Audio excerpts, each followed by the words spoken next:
but it is hot and humid. Chris Barr kicking off with Cribbs and Williams, the deep backs on the return. Jarvis Williams.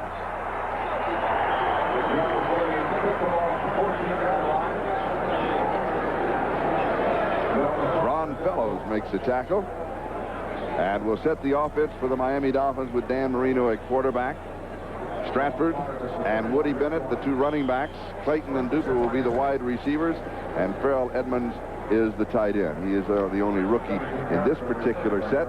We also have, of course, Harry Galbraith at right guard. It was Giesler, Foster, Dellermach, Galbraith, and Ronnie Lee, that offensive line. And so Miami goes to work at their own 31-yard line, first down.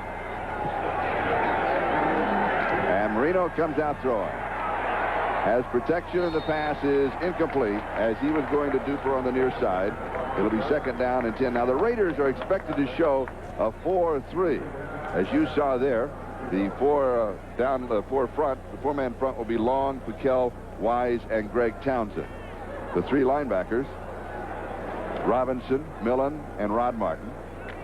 And in the secondary, where the Raiders have had all kinds of problems, they have a rookie at one corner, Haynes aging at the other corner, and Carter and Anderson. Second down and 10, Miami. Ball game just underway. The give is to Troy Stratford. Charlie, the Raiders came out actually in the 3-4. They had yesterday at practice, they normally a 3-4 team. It said they needed to get after Marino on the Dolphins and would go to a 4-3 instead. And the Dolphins were anticipating that, but coming out on that particular down, second down and long and 10, they went to the 3-4. How much of the 3-4 versus the 4-3 do you think we'll really see today? I think we'll see the 4-3 on all passing downs. The Dolphins are a first down passing team. Here in 3rd and 6, I think you'll see the 4-3, and we do see the 4-3. And 6 in the secondary.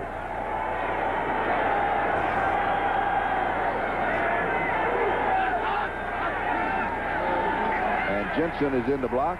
He drifts out over the middle. The pass is incomplete to Mark Clayton. And Clayton has got a problem with that left hand of his. He injured it a week ago, wore a cast all week long, and he had trouble coming back for the football. It was just to his left. He had trouble grabbing a hold of it. Marino just a little bit off, but the ball was eminently catchable. Mark Clayton still showing problems with that hand. 4th down and 6, and returning will be Tim Brown. Reggie Roby will be kicking. That's not Roby, that's Tim Brown. Roby's at the opposite ear. There he is. Oh, it is a beauty. Tim fields it, takes it on a hop at the 2-yard line. Major mistake to field the ball inside of the 10. 63 yards with a 5-yard return. And Lippert Hobley was down for Miami. Yeah, Tim Brown should have let that one go. Yeah. But you know what happens is you get confidence. We were here on opening day, and Tim Brown takes a kickoff all the way back. He had another return nullified because of a penalty. And when you get confident like that, you think you can take it at 2 and go 98 yards. But after a while, after you get knocked down inside the 10-yard line time and time again, you'll start remembering to let it go into the end zone. What happened to you once on a punt return? And you... Many times bad things happen. No. Schrader, Smith, Muller, Galt, Lofton, and Parker. Mosbar, Hannah, Lewis, Wilkerson, and Graves, the offensive line. Raiders ball, their own 8-yard line. In a game against the Raiders when you were playing with Miami. We'll get to that story. It was the last time the Dolphins beat the Raiders. Schrader, little play-action fake, and the pass is complete. And it is Vance Mueller who pulls it in. Marcus Allen is not playing. He is not even dressed for the game. Has a bad hand, has a cast on it. And the funny thing was that the Dolphins didn't believe that Marcus Allen was not going to play in this contest. He'd come out before in previous games with the Dolphins, one in particular I can remember at the Orange Bowl, limping. And the Dolphins were told he was not going to play. He wound up scoring 3 TDs against Don Shula. And yesterday, talking to Coach Shula, he did not believe that Marcus Allen would not perform today. But as you can see, he's in his street clothes. At least for the first half. Right. Who knows about the second half? A gain of 8. Second down and 2 at the Raiders' 16-yard line. And Steve Smith, the ball carrier, with Mark Brown making the tackle. And they're going to mark it just outside the 18. It's going to be close to the first down. Needed a couple of yards.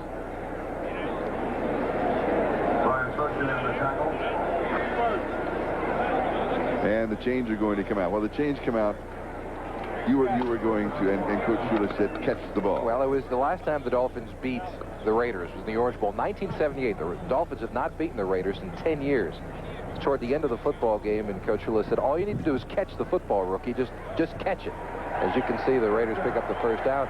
And I'm so intent on catching the ball because of his wrath, I ran out of bounds, and the punt was about near the Dolphin bench, but I caught it. It didn't matter. About 5 yards out of bounds. That's right. I didn't realize I was out. That was the score, 23-6 at the Orange Bowl the last time the Dolphins. But you kept your eye on the ball, right? Oh, I didn't take it off. One eye on Shula, one eye on the ball. I just happened to be standing right next to when I got it. Oh, he said, nice job. First down, Raiders.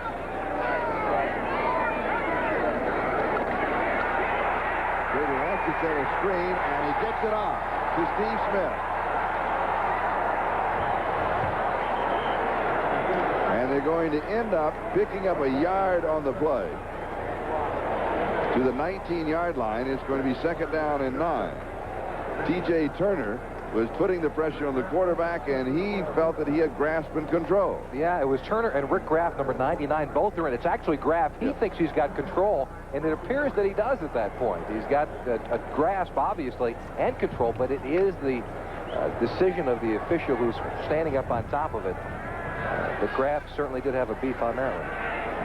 Second down and 9, the ball at the 19-yard line. No score, we're just underway. And here's the draw. Mueller has a couple of yards to the 21, so it's going to be third down and 7 as Offerdahl makes the tackle for Miami. What the Raiders lose without Marcus Allen in there, Mueller's got great speed for a running back. He's more of a straight-ahead type of a runner, though, as we take a look at the Dolphins' defensive line. But they lose their top receiver, and they lose their top rushing back as well. And their linebackers. Graff, Brown, Offerdahl, and Green. Mark Brown, a career game a week ago with 2 interceptions against the Vikings. And 8 unassisted tackles. Third down and 7. Jay Schrader, the quarterback. And this in reality his third full game. And he goes deep and has a man. Incomplete. Willie Gault got behind the defenders but couldn't hold on to it. And what he did is he fell on the football. It happens to a receiver periodically. Trouble getting up. He probably lost the wind. He fell on top of the ball, and it caused it to force it outside. Take a look at the officials here. Now, the Dolphins, remember, have not given up a touchdown via the pass all season long. But the Raiders have some of the best receivers in football today. They're averaging more than 20 a catch, all 4 of them. You see, he does have the ball and the catch. I think that's a fumble. And, of course, the replay officials will be taking a look at it. But well, that wouldn't be a fumble because the ground cannot cause a fumble, so it would be possession, right? But I think when he turned over, he still had the ball after he hit the ground. All right, well, let's see. Let's take another look at that. We can take another look. And you're right, he bounced right on the ball, and that knocks the wind out of him and causes bruises. Now, he does hit the ground here. He has possession. All right. Now, when he rolls over, does he still have the ball? Yes. Well, yeah, but that's rolling over in slow motion. Yeah, that's true, too. I wonder if we could see that at regular speed. If we could see that at regular speed, but I think it's a completed pass and a first down. And a fumble. And no, because the ground cannot cause a fumble. All right, here he is. Regular speed. But nobody touches him. Remember that. He's not down until somebody touches him. That's true. That's true. There's no contact. Right, exactly. So the Miami then should have the ball. Well, based on review by the replay official, the play stands 4th down. Like I said. Well, it does have to be indisputable evidence, and we disagreed for a while. But I disagree with the call. I think it should have been a first down for the Dolphins going the other way. Jeff Gossett will be kicking on 4th down with Schwades and Williams, the 2 deep backs. And taken at the 26-yard line by Scott Schwades. And he's going to have 5, maybe 6 yards on the return. Stephon Adams makes a tackle. There's a flag down, a 54-yard kick with a 5-yard return. And there's markers on the field.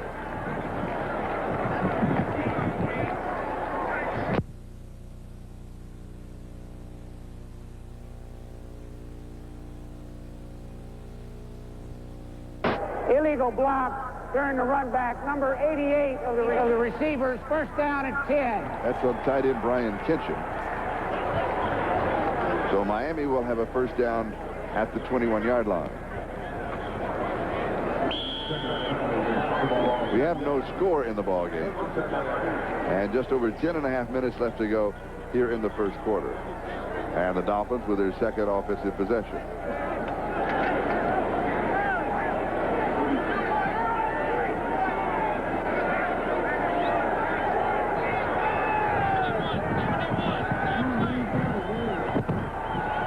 Marino changing the play. If that looks like 44, it's quick outs by the wide receivers.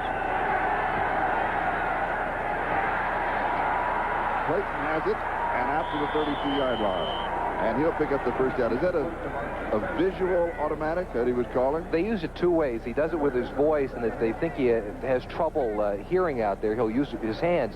Now, it looked like he was holding up 2 4s. 44 is 2 quick outs by the wide receivers, but what they actually ran was 2 quick slants by the receivers, which is the second most popular audible the Dolphins use. Gain of 12 to the 33-yard line, first down.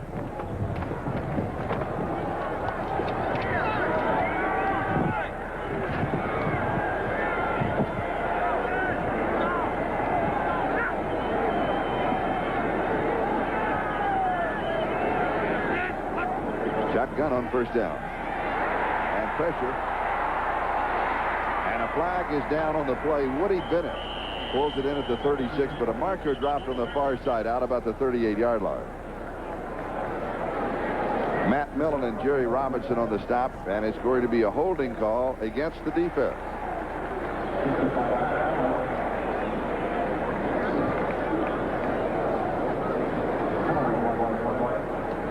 The Dolphins a week ago worried about the Minnesota Vikings rush, a very difficult pass rush. Used a different kind of an approach. They rolled Marino out, went to the short passing game. Today he's been sitting in the pocket. Holding before the pass, number 29 on the defense, first down at 10. That's holding on Russell Carter, the strong safety. And it's interesting to see how the teams change from week to week. This time around, the Dolphins seem to be setting Marino in the pocket, content with him sitting back and throwing the short passing as they did a week ago against Minnesota.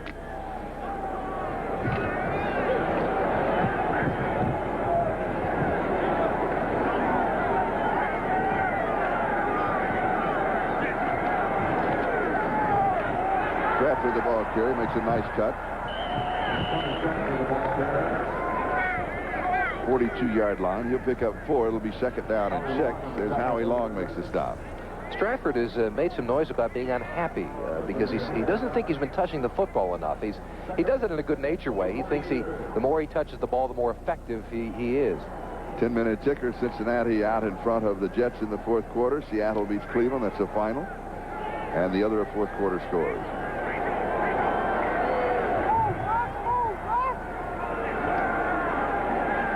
Here we have no score. Juggled, and it is incomplete.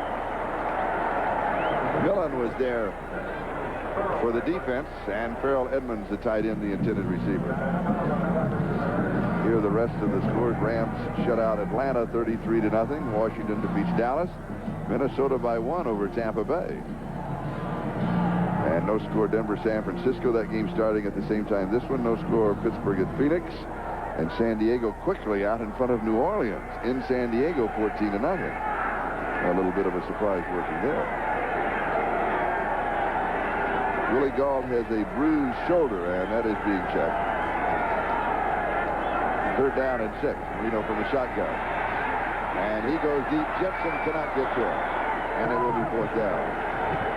Why did he go deep to Jensen? He doesn't have that kind of speed. Well, he had man-to-man coverage against the linebacker with Jerry Robinson. One of the reasons you put a Jensen in there is because when you've got Duper and Clayton and Stratford, you put Jensen in there, and of course you say, well, we'll put a linebacker on him. But Jensen has got more ability as a receiver than most people think. And while he doesn't have the deep speed, he had Robinson beaten that time, and if Marino was on the money, they'd have had a big gainer. Marino thus far has completed only 1 of 5 for 12 yards. Tim Brown set to return the kick of Reggie Roby. Low snap, high drop as always, and another good kick. It's been taken at the 10-yard line. Looks for a block, picks up 1, And that's about 7 yards on the return after the 17-yard line. A 53-yard kick by Reggie Roby. And down on the coverage was the tight end, Farrell Edmonds. 8:22 time remaining first quarter. We have no score between the Raiders and the Dolphins. And Los Angeles will move on offense for the second time in the ballgame. Again, in case you just joined us, it is very warm in Los Angeles. In Santa Ana, that is where the humidity is low. The wind's blowing from the desert to the sea. And the temperature 104 degrees. Is that right? From the yes. Otherwise, it blows from the ocean in. And it's cool. Man, you learn something new every time I do a football game. You thought it was a racetrack that we were talking. You didn't know that? No. Oh, good. I've got a couple others I'll save for this. First down. Schrader to throw, has protection. Now he goes right. He throws back, and it is incomplete. Andy Parker, tight end, the intended receiver. Brian Soche was there for Miami. And how many times do you see a nose tackle back there blocking a pass? He was downfield about 5-6 yards and knocked it away. This Dolphin defense, defense has not been synonymous with the word Miami for several years, but Mark... You always had to go back to the no-name defense. Well, that's true, but also the Killer Bees, I think, yes. In the early 80s, they were awfully strong. But they've improved greatly. Mark Brown was inserted. He's the lone person who did not start the opening day, and he's made a vast improvement in this team. Second down and 10. And here's Vance Mueller.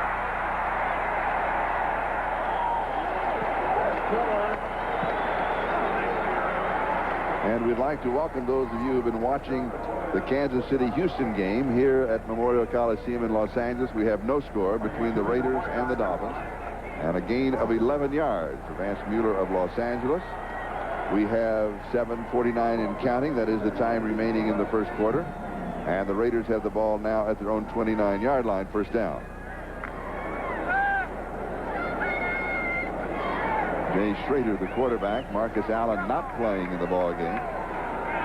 He has a cast on his hand. Mueller and Smith are the running backs. And Smith showing motions. And Mueller is down.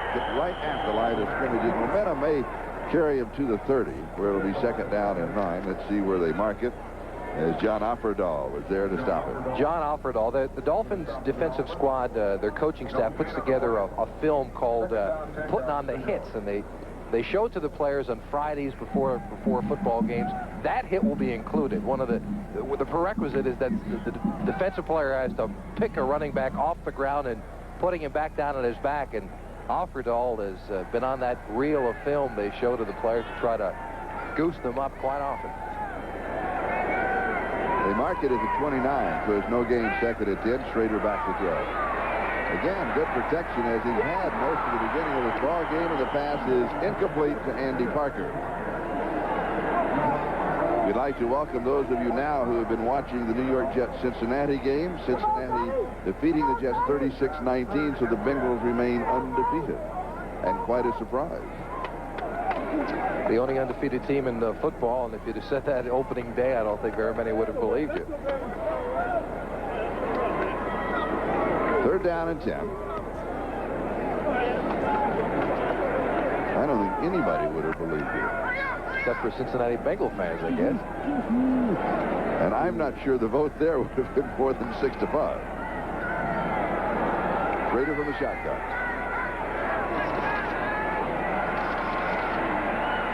This one sailed on him, and it is incomplete. Schrader has only completed 38% of his passes since he took over for the Raiders. He's had his trouble with being on the money. Talking to the Raiders, he's only 2 of 6 today for 10 yards. The Raiders think he needed a training camp with these wide receivers. He's just off a hair in his passing attack, and as you can see in that particular play, he was well over his target. Gossett to kick, and Scott Schwede is the return man for Miami. No score. 6:33 time remaining first quarter. This one is taken at the 35-yard line, and he's in trouble and will end up losing about 3 yards on the return. A 36-yard kick, -2 officially. No score between Miami and the Los Angeles Raiders. We'll be back in just a moment. The temperature 104 degrees. The first road game on grass since 1986 for the Dolphins. In the last 5 years, 7-4, their record on the road on grass fields. But their record on the West Coast against the Raiders in Oakland and in Los Angeles is 0 as far as the win column is concerned. Don Shula, the head coach of Miami, 0-9. Do not want to get on a plane going to the West Coast during that kind of a speed. No score. 6:23 time remaining first quarter. And it's been a standoff thus far.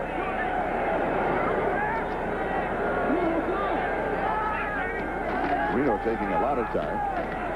And finally has to Troy Strasser. The Raiders continue with that 3-man front. We had thought they would go to the 4-man, but they're still in the 3-man. It's not what the Dolphins expected today. 8-1, second down and 9. Gail Gardner, by the way, the only one to pick the Bengals in the NFL that we know about. Way to go. Let's go to Gail in New York. All right, thank you, Charlie. In Cleveland, the Browns have lost yet another quarterback, Mike Pagel, out with a separated shoulder. They also lost the game to the Seahawks. Kurt Warner going in for the score here at 97 yards rushing. Seahawks alone in first place in the AFC West. 16-10 the final for Seattle. Let's go back to Charlie and Jimmy in L.A. Thank you, Gail. And right after this play, we'll have the reason that she picked the Bengals. Because Jimmy knows the story. Davenport is in the lineup offensively. The pass is incomplete as Mark Clayton is under his own. Mike Haynes had the coverage defensively. It'll be third down and 9. The reason that Gail, I think, part of the reason that she picked the Bengals, that Boomer Esiason was her intern at ESPN, and she had a feel for the Bengals, knowing Boomer, and she felt they were going to play well this year. They certainly have this far. They really have played well. That's a good field to have. The only undefeated team in the NFL.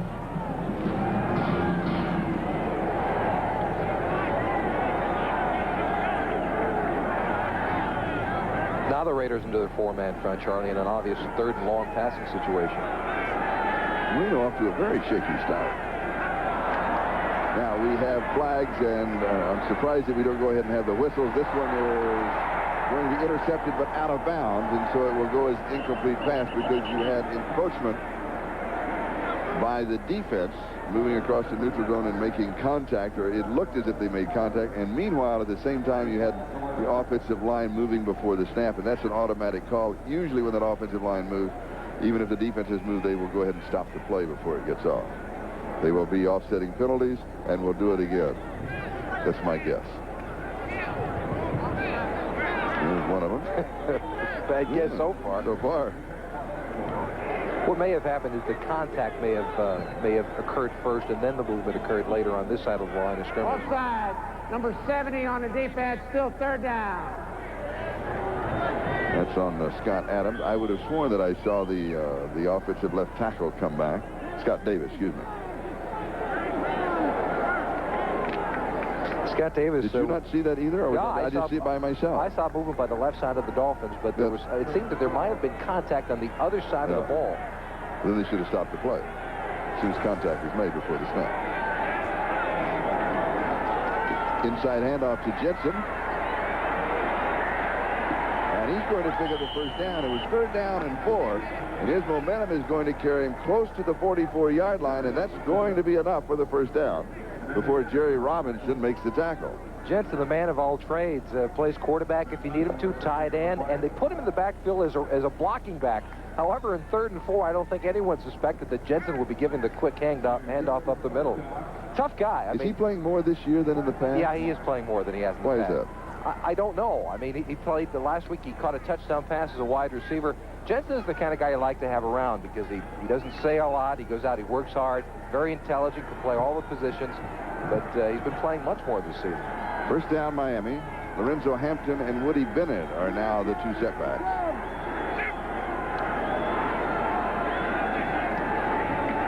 And a 4-man rush. And it is incomplete. Martin Clayton, the intended receiver, and Dennis Price, the rookie from UCLA, taken in the 5th round of the draft. Perfect positioning, and he used the sideline to his advantage. Right, and Dennis Price is a player that other teams have been trying to pick on. As you mentioned, Charlie, the Raider injuries in the secondary have been phenomenal. Terry McDaniel with a broken leg, Lionel Washington with a groin injury, Van McElroy, who's back off the injured reserve list playing today. was a starter in week 1, has a leg muscle problem. Stacy Turan has an ankle problem.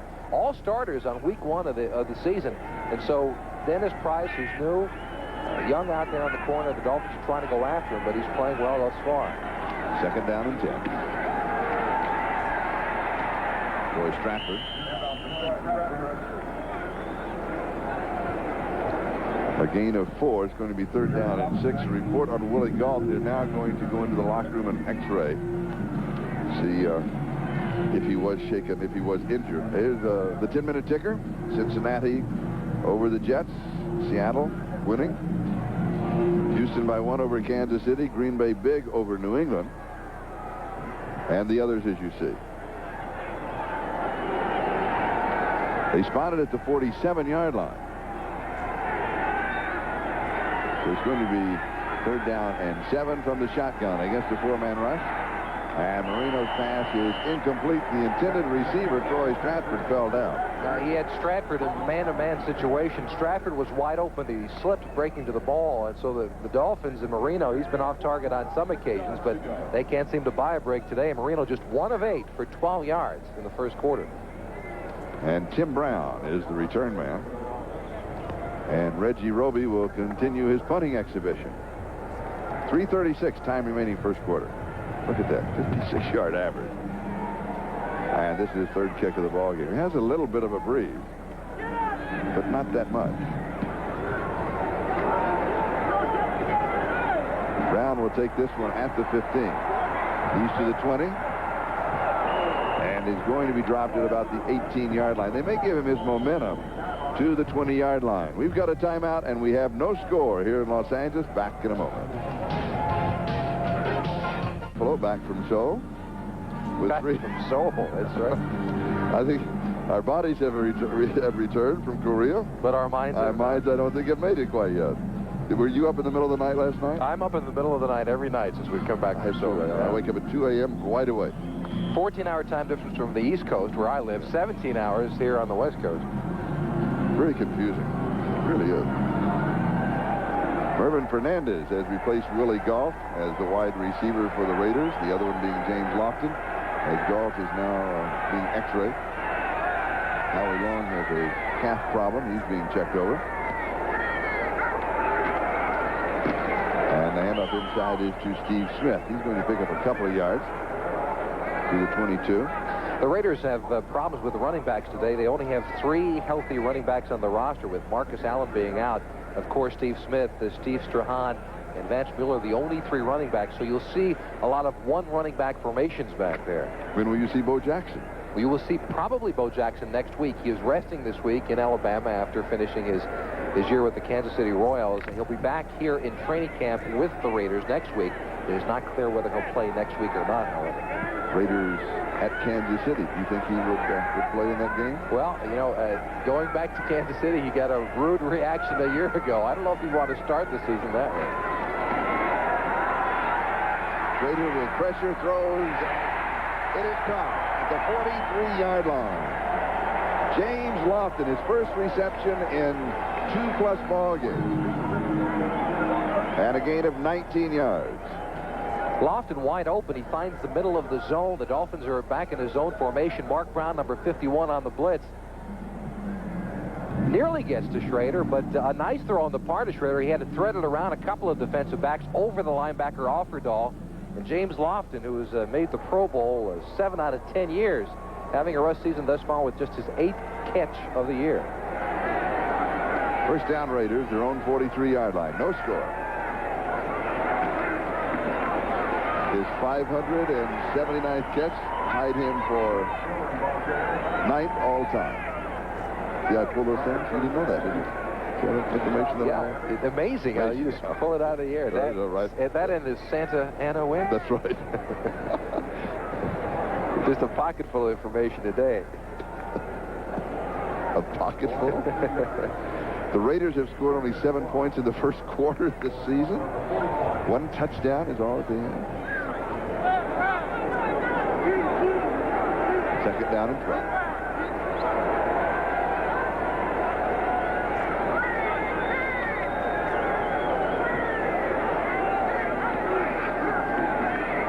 Schrader will throw. Smith. That's complete to Steve Smith. And we'll mark it the 48-yard line. Gain of 7, and it's going to be 3rd down and still 5 to go for the first down. Coming into this game, Steve Smith, as you can see, had 11 catches. He only carried the ball 12 times. Now, usually in the old Raider offense, the fullback was a blocker. I mean, that's all he did. He carried the ball sometimes. But here in Mike Shanahan's offense, the fullback, as he was in Denver, that's where Shanahan came from, is a receiver. And so Steve Smith has got to fill the bill of catching the football out of the backfield for the new Raider look. Lofton, Fernandez, and Tim Brown, now 3 of the wideouts.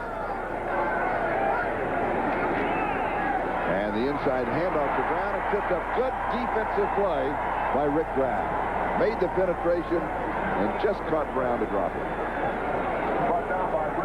Rick Graham played his best game as a Dolphin, perhaps, is certainly this year, a week ago against Minnesota. And anytime you can catch Tim Smith from behind like that, sure, he was just getting wound up, but he is awfully quick. A big play by Rick Graham. And the gun sounds. That is the end of the first quarter. No score between Miami and the Raiders in Los Angeles.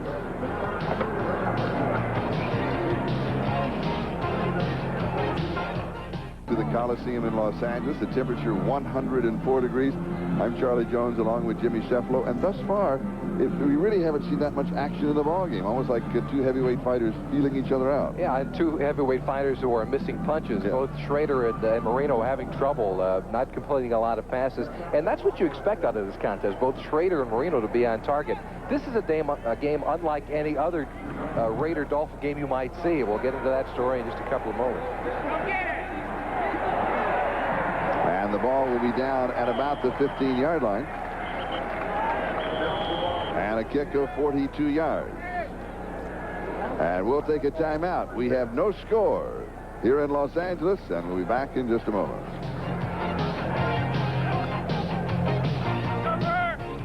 To Cars and Trucks for 1989. By United Airlines, rededicated to giving you the service you deserve. Come fly the friendly skies. And by Diet Coke. Enjoy Diet Coke. You're going to drink it just for the taste of it. Miami with the ball, first down at their own 16-yard line.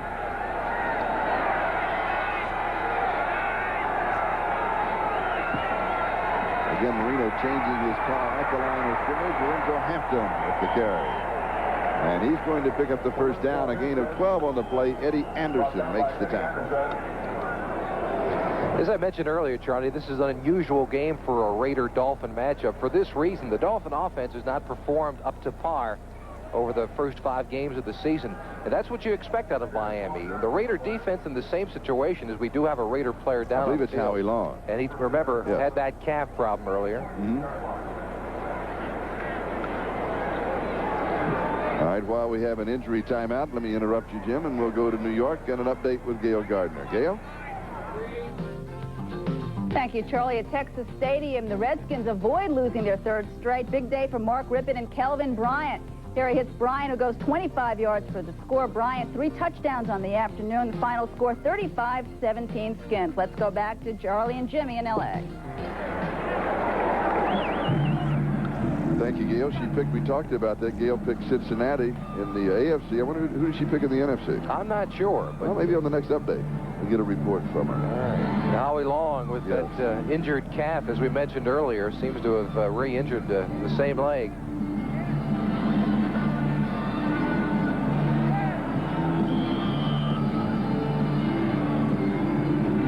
And Howie Long has suffered through a tough year because he's been triple-teamed, double-teamed as usual, but the rest of the defensive line of the Raiders has not played up to par. Bill Pickel, Mike Weiss having 4 seasons, and that has left Howie Long all by himself. No wonder he's been injured. He's been fighting it all year long. Pass is complete to Mark Clayton.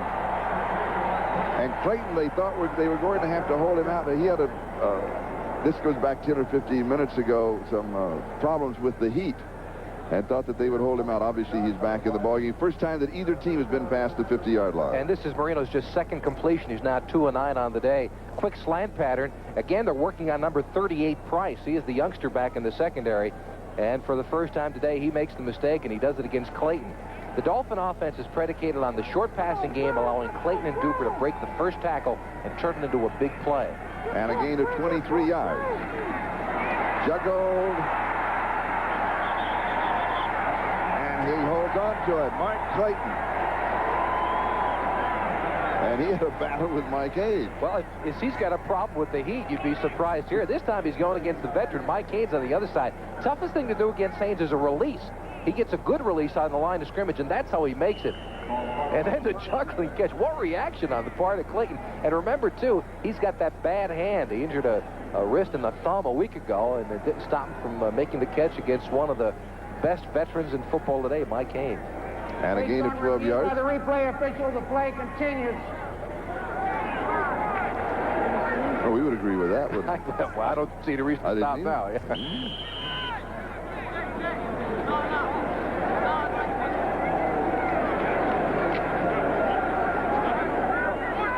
The ball now at the Raiders' 37-yard line. And for the first time in the ball game, the Dolphins have got a drive moving. And here's Stratford. 32-yard line. We'll call it 5, and it'll be second down and 5. 12 minutes, 43 seconds and counting. Time remaining in the first half, and we have no score here between the Los Angeles Raiders and the Miami Dolphins. Troy Stratford reminds me a little bit of Joe Cribbs, who just now happens to be on that Dolphin lineup. But you remember when Cribbs first broke up into the league, Charlie? As we take another look at it. Woody Bennett, take a look at the number 34 in front, the lead block. He makes the block, but on the ground, the defender, whose number I could not pick up, still has enough gumption to trip Stratford up. But you remember when the Cribbs broke into the league, he had that same kind of look that Stratford has now, very shifty. Winslow Hampton, the ball carrier. And we'll check the 10-minute ticker. Games in progress. Denver and San Francisco tied 3-3. Pittsburgh Phoenix tied. San Diego continues to lead New Orleans 14-3.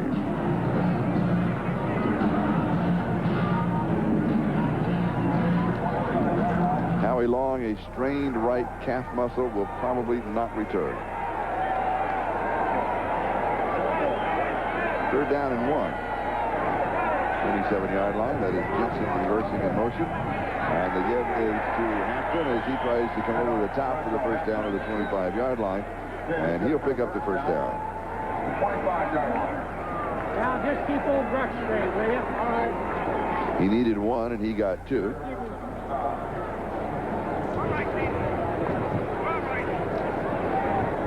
And this will change the way the Raiders play defense today. They were going to go to that 4-man front to try to get a little bit more pressure on the Dolphins, but with Howie Long out, that reduces the number defensively. The Raiders came into this game with just 43 healthy players on the field because of Marcus Allen's injury. And now down to 42. Now down to 42. And Willie Goff down to 41. He returned momentarily, and then they took him out of bounds to the locker room to check him as Mark Clayton goes out of bounds at the 16-yard line. He has 9. It's going to be second down and 1. And so now Marino is just starting to pick that defense apart, this time going after the rookie Dennis Price.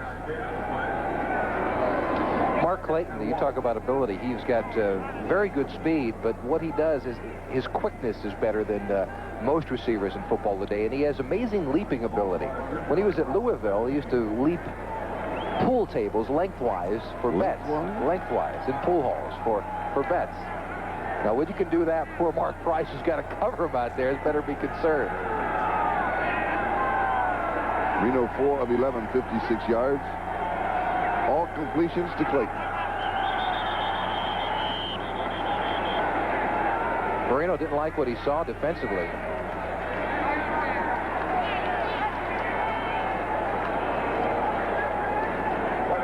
And we've got a timeout with 10:40. That is the time remaining. In the first half, we have no score. Miami and the Raiders. And now they are saying that it was a delay of game and not a timeout.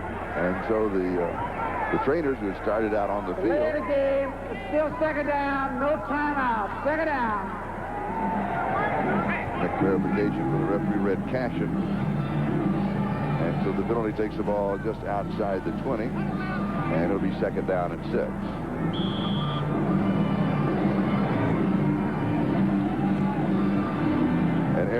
cannot afford penalties. No, when you get down there, Marino must have noticed that the 30-second clock was getting close. He tried to call a timeout. I'm sorry, you're absolutely right, the 45-second clock, but not quick enough. He's got pressure, and the pass is incomplete. Throwing into coverage, that was Ron Davenport, the intended receiver, and Jerry Robinson, the right inside linebacker, was picking him up, number 57. And it'll be 3rd down and 6. So you have one opportunity here to pick up the first down, then you go for the field goal attempt. The Raiders will set 6 in the secondary, anticipating Marino's throw.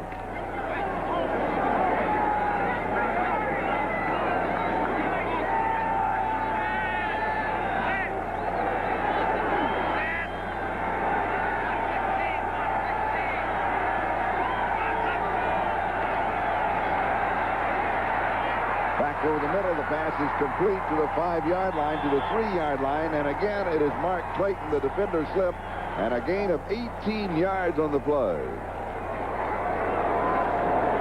gain of 16 yards. It was Eddie Anderson, the free safety, who had the coverage, and when he made the cut, he lost his footing and went down, and he was all alone. Well, Clayton, they put him in motion. Again, I mentioned the great lateral movement that he has. That's why they put him in the slot. See, he tries to get hidden in between the defenders, and he does the job. The defensive back, Eddie Anderson, gets caught up trying to fight through the traffic, slips on the turf. And it was Dennis Price that had the coverage that slipped, though. So the 4-yard line where it's 1st down and goal to go. And Miami now with an opportunity to move out in front.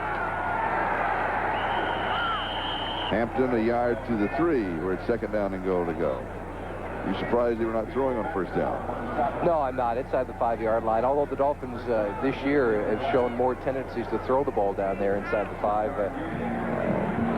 I'm not surprised. Knowing the old conservative nature of the Dolphins inside the 5-yard line, that's what I expected. 2nd down and goal at the 3. Do you throw now? Now you throw. You throw on 2nd down inside the 5-yard line, I believe. I don't think you throw on 1st down. Why not? I think you give your running game a shot. At 2nd down, everybody's expecting you to throw on 3rd down. 2nd down is the part where the play action works. Let's see if the Dolphins go to it. Semi-play action. Incomplete. Brian Kenshin, the intended receiver, Russell Carter, had the coverage, and it's now 3rd down and goal to go at the 3-yard line. Let's try to pick up what the penalty is. Obviously, it's going to be interference either one way or the other. I'm not sure that Kitchen didn't have something to do with pushing on. Number 29 by the defense. Half the distance to the goal. 1st down. And it will go against Russell Carter. And so a major break. The ball, we'll call it just inside the 2-yard line, actually about 1.5 yards away. 1st down and goal to go.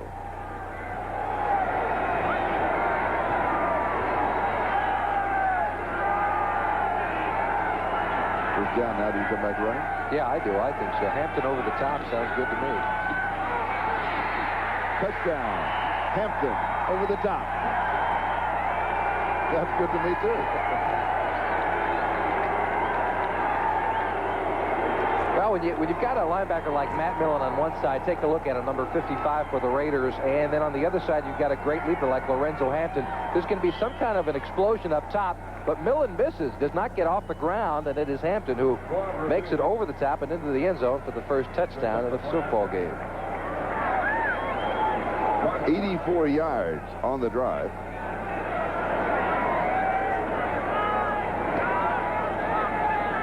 Gervais with the point after. A high snap, but it is good. And Miami moves out in front of the Raiders by a score of 7-0 with 8:55 left to go in the 2nd quarter.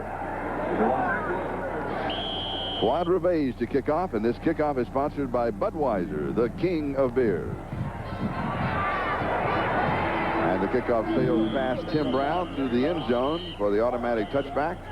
Will bring the ball out to the 20-yard line, where the Miami Dolphins will have possession, 1st down. 8:51, that is the time remaining in the 1st half. And Miami is in front of Los Angeles by a score of 7-0 as Jay Schrader comes out at quarterback with Vance Mueller and Steve Smith, the 2 running backs. Jay Schrader, number 13. Dan Marino of the Dolphins, number 13. How long has it been since a pair of 13s were the 2 starting quarterbacks? I don't know, Charlie. How long? We tried to check and find out, and we couldn't. This may be the first time in history. We've got a timeout. We'll be back to the Coliseum in just a moment. Leading the Raiders 7-0. Willie Gault is all right, and he is back in the ball game for Los Angeles. Raiders first down from their own 20-yard line. And Schrader gives to the second back, Vance Mueller, and coming up with the football and pointing for the block is number 29, Lippert Hobley. 18 yards and the score. And suddenly Miami owns this football game. 19 yards officially. Let's try to find out who made that hit on Mueller coming out of the backfield, Charlie. As you mentioned, the top deer goes in, but it is another Dolphin who makes the hit. We believe it's Hugh Green. Let's see. It is Hugh Green, number 55, coming up. No one came out to block him. You see number 35, that's Smith. He's supposed to make the block on Green, and he doesn't. The big hit by Green and Hobley into the end zone for a defensive score from the Dolphins. That is something that has not happened in Miami in quite a while.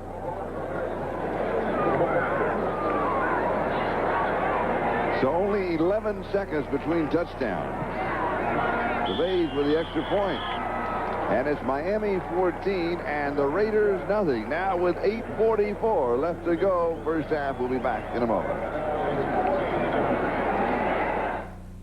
Again, as you see, number 35, that is Smith, trying to get outside the block Green, but not able to get there, and it was the arm of Green. Now, Green hangs on to Mueller. Good play by him. He knows the ball is out, but he can continue to make the tackle, and he actually makes an effective block by holding on to the running back.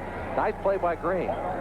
Meanwhile, the Dolphin defense has now gone 11 consecutive quarters without allowing a passing touchdown. Houston Oilers 7, Kansas City Chiefs 6.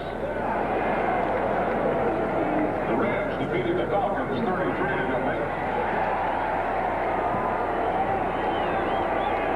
That is his second touchdown for Lippert Hobley. He had one last year in one of the strike games against the Kansas City Chiefs. And here is Tim Brown on the return. To about the 24-yard line. Where Offendahl was there for Miami. Games in progress. Denver and San Francisco still tied 3-3. Phoenix leading Pittsburgh by 3, 10-7, and San Diego still in front of New Orleans, although the Saints are closing the gap on them as San Diego got out on a quick 14-0 lead. That's the lead here, 14-0. Miami in front of the Raiders with 8:34 left to go, second quarter. And Los Angeles has the ball this time at their own 19-yard line. Just a moment ago they had it at their 20. A fumble on the first play from scrimmage of that drive. Raiders pass is complete or is it dropped? No, it's going to be incomplete. James Lofton trying to slide underneath it. And it'll be second down and 10. Come on, all right.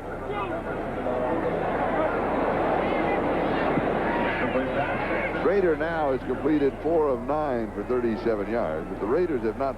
They've shown just a couple of sparks on offense, and that has really been it. Excuse me, I had the wrong yardage. The ball is at the 24-yard line rather than the 19. First down to the Dolphins, 10-3, a large margin, obviously, over Los Angeles. And lead on the scoreboard, 14-0. Lofton going deep on the left side. And Schrader goes back to the right side, and the pass is going to be incomplete to the tight end, Andy Parker. What they did, Charlie, is run the same exact play they did when Lofton came across the middle and dropped the ball. You hear the boos by the crowd. But in both instances, this is not the problem of Jay Schrader. Right. He's been on the target twice. Now, Lofton's going down. He's going to run a little curl-in pattern. The receiver inside him was clearing out the middle of the area, and you can see he was open once again. But Schrader electing to go to Andy Parker in the flat, who should have come up with the catch. Parker playing for an injured Christensen, the all-pro tight end for the Raiders, is injured a knee a week ago and is on the inactive list today. Come on now, come Raiders on now. now with 4 wide receivers, third down. Come on now, come on now. Run, run. Raider is going to run for it, and we'll get to the 30-yard line. And we've got a flag down. He needed 10. He picked up 6, so he'll be shy of the first down. We'll go back to the marker. So Shea makes the tackle.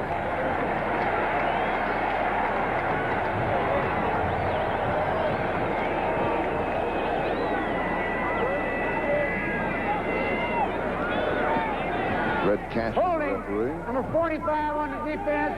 First down. Rodney Thomas, taken in the 5th round of the draft this year out of BYU. And with the penalty, the ball goes to the 35-yard line, and it is a first down. But it's been a struggle for the Raiders just to get to the first down.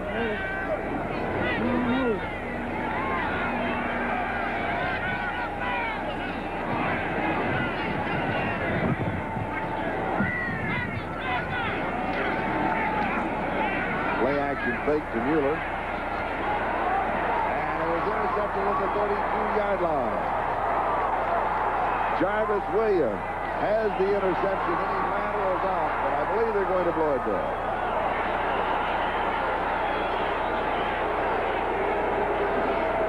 So Jarvis Williams has his first interception of the year.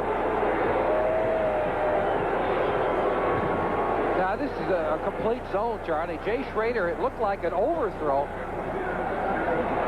Yeah, he was trying to go to the receiver cutting underneath. James Lofton. James Lofton. Galt was way downfield, so trying to hit it in between the zone.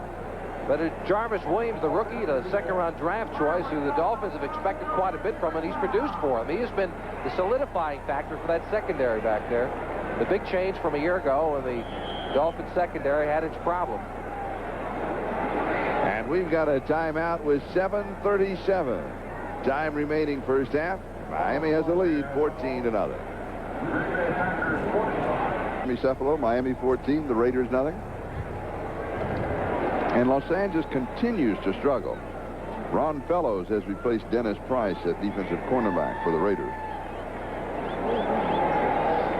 Jay Schrader had his share of bad luck. When he's on target, his receivers have not hung on to the football. We saw evidence of that with Andy Parker dropping one, James Lofton dropping another, and now he makes the poor choice of throwing it into the middle of his own, and Jarvis Williams with a big interception for the Dolphins. So Miami now with excellent field position starting this series at the Raiders' 45-yard line, and a chance to blow the game wide open. They lead 14-0. You go deep immediately? No, you give to Davenport. 31-yard line, 14 yards and a first down. And Anderson finally brings it down at the 31.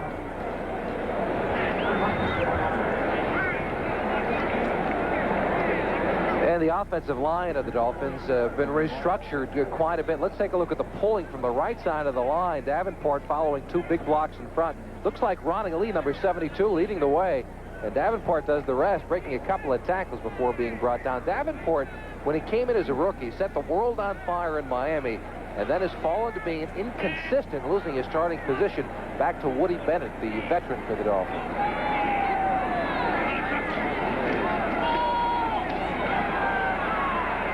Lorenzo Hampton gets the call. And of course, if you're effective on the ground, you stay on the ground. Scott Davis with the tackle. Oh, and you get a 14-point lead, Charlie, and you're predominantly a passing team. You like to go back to your running game. Take some time off the clock. And that is a surprise. Scored the fourth. The Miami Dolphins with Dan Marino back there, only scoring 72 points on the year. That was my point before. The Raiders have given up more points than any other team in football this season. Now, when was the last time you would expect a Dolphin and Raider team to go up against each other like that, with the Dolphins performing poorly offensively and the Raiders performing poorly defensively? And it's second down and 7. Now Marino to throw. Did he have to get rid of it too soon? Now, that's a busted pattern, Charlie. I'm not sure if Edmonds was supposed to get downfield. He seemed to be having trouble getting off the line of scrimmage, which is the toughest thing that a rookie tight end has to learn. To get off the line of scrimmage, get away from a linebacker whose only job is to hold you up. Robinson and Fellows with the coverage. Marino now 5 of 14 for 73 yards. The numbers are not impressive. It's 3rd down and 7 at the 28. The impressive numbers, Miami 14 and Los Angeles nothing. And we now have 6 minutes left to go in the first half. Lorenzo Hampton scoring 1 touchdown. Clifford Hobley scoring the other one on a fumble recovery.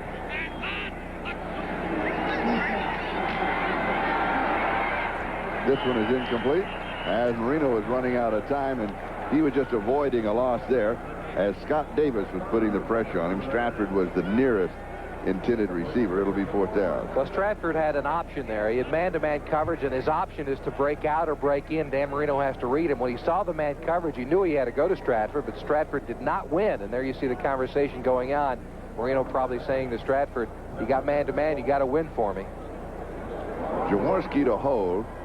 See, he's at looking the 35. I'm sorry, Charlie. He's Good. looking for him right now. He knows where he has to go, but he has to get rid of it as Davis comes in late and wraps Marino up. 45-yard field goal attempt. And it is good. From 45 yards away.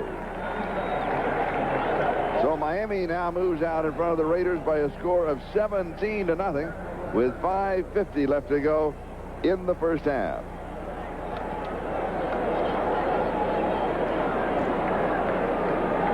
The Dolphins jumped out to the same kind of lead a week ago against Minnesota, Charlie. 17-0 at the end of the first half. Eventually going on to a 24-7 win over the Vikings. And that for Reves at 45 yards is his longest field goal of the year. And it's Miami 17, the Los Angeles Raiders nothing. 5:50 left to go here in the first half.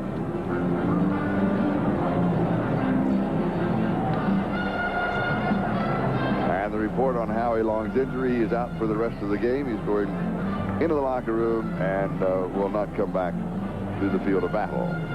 Scoring by half for the Dolphins. First half, 58 points, and so that's been the dominant half. The second half, a total of 16. And it is just the reverse for the Raiders. As we saw earlier, they scored just 7 points in the entire first quarter all year long. They are a strong fourth quarter team. And the kickoff goes through the end zone for the touchback, and will bring it out to the 20-yard line. And so Los Angeles once again will try to get a semblance of an offense going. And they really only a couple of plays have showed any kind of an offensive spark. You know, in partially in their defense, they're without Marcus Allen, their leading receiver and runner. They are out without Christensen, their leading tight end, the leading receiver for the last couple of years. And so for Jay Schrader, he has less weapons to call on.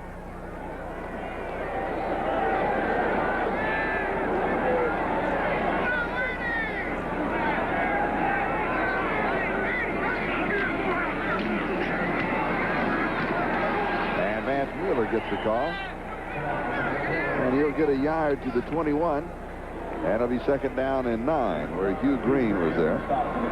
Why bother to run? You're down 17-0 and you haven't got any kind of an offense working. Well, I don't think you abandon totally your running game yet, but what I think the Raiders need to go to is more of a short passing game. But when Mike Shanahan came over here from Denver, the thought was he'd go back to a short passing game the way they do it in Denver. However, as we said earlier, all 4 Raider receivers average more than 20 yards a game. The Dolphins know that. They're taking away the deep stuff. The Raiders have got to develop a possession receiver and go to the underneath stuff.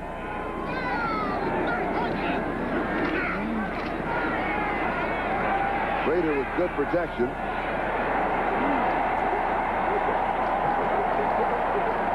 And Vance Mueller has the reception to the 49-yard line. A gain of 28 yards. And a little something for the crowd to cheer about. And Schrader wanted to go underneath that time to a receiver he had in the right flat, but John Offerdahl was there with the man-to-man coverage and covered him well. But again, Schrader makes a poor decision. He throws it to the middle of the zone, and only a fantastic effort on the part of Mueller makes that play work. But that's not a high percentage pass.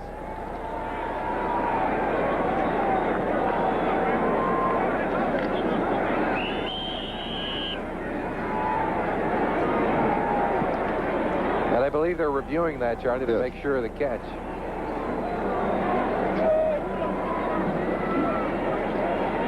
.426 time remaining in the first half.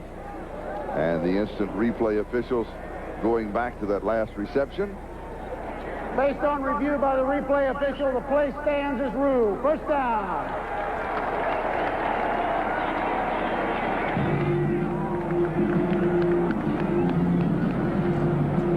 First down for the Raiders at their own 49-yard line.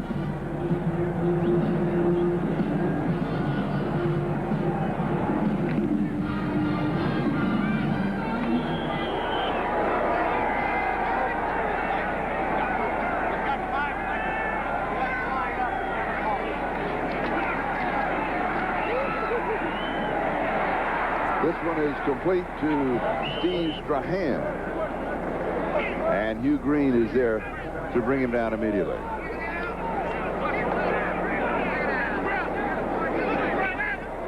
And the ball will be on the 47-yard line of Miami. A gain of 4, second down and 6. Raiders 6 of 13 for 69 yards. No touchdowns, 1 interception. And his numbers should be better today. He has made some poor decisions, granted, but he has also had some balls dropped on the part of the Raider receivers. Lofton goes wide to the far side. Brown is in the slot on the right side. Smith's the remaining back.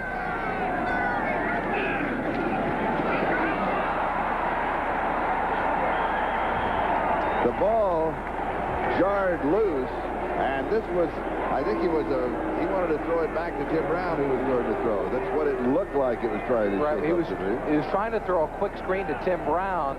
As you see, number 81, the receiver. Same going back is going to be a screen pass, but he gets caught up with Steve Smith, number 35, and then does the smart thing and just jumps on the football. In watching some of the Raider films for the past couple of weeks, they have better play action stuff because Jay Schrader with the new offense is getting too close to his backs. It looks like a better play action fake, but this is the danger of it. When he gets the footing down, in this new offense, that will not happen. Third down and 13. Three-man rush for the Dolphins. Dropped off to Smith. And Smith will get to the 50-yard line.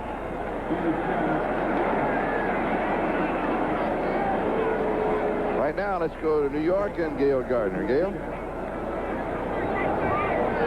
49ers looking for their first home win ever against the Broncos. Joe Montana, the quarterback draw. He goes in from 6 yards out. The Niners lead the Broncos 10-3. Let's go back to Charlie and Jimmy in L.A. Thank you, Gail. She still didn't give her NFC pick. No, NFC pick.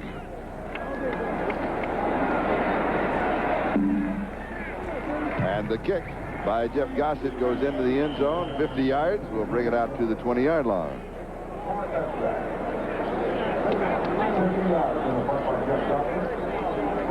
Cincinnati defeating the New York Jets. They are now 6-0. New England lost today. Houston and Pittsburgh. The Raiders at Kansas City. And San Diego at Miami. The 4 o'clock game Eastern time. And, of course, all of those leading to the World Series coverage on Sunday evening. What a year, huh? Super Bowl, World Series, and the Olympics here on NBC.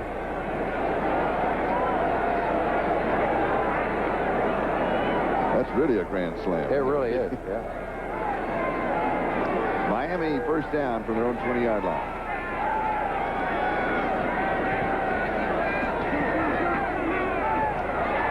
Stratford, the ball carrier.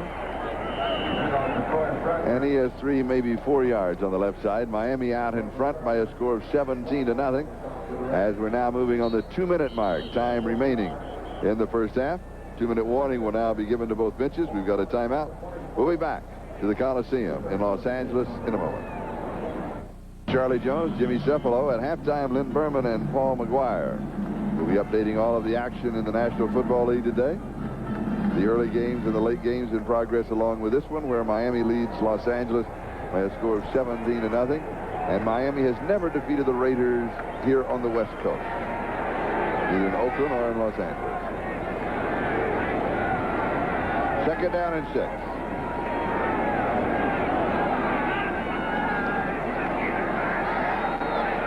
Reno deep over the middle, and the pass is incomplete.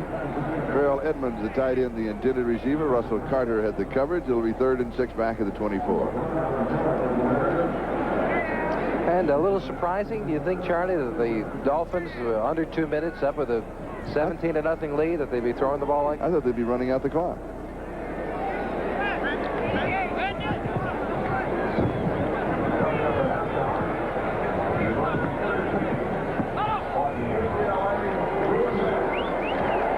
Jerry Robinson has gone into the locker room for the Raiders to have his ribs x-rayed. We'll be picking a MVP at the end of the ball game. If anybody's left, we've had several players going down with injuries. Here's Marino to throw. Out of the shotgun, and this one is complete for the first down to Mark Clayton.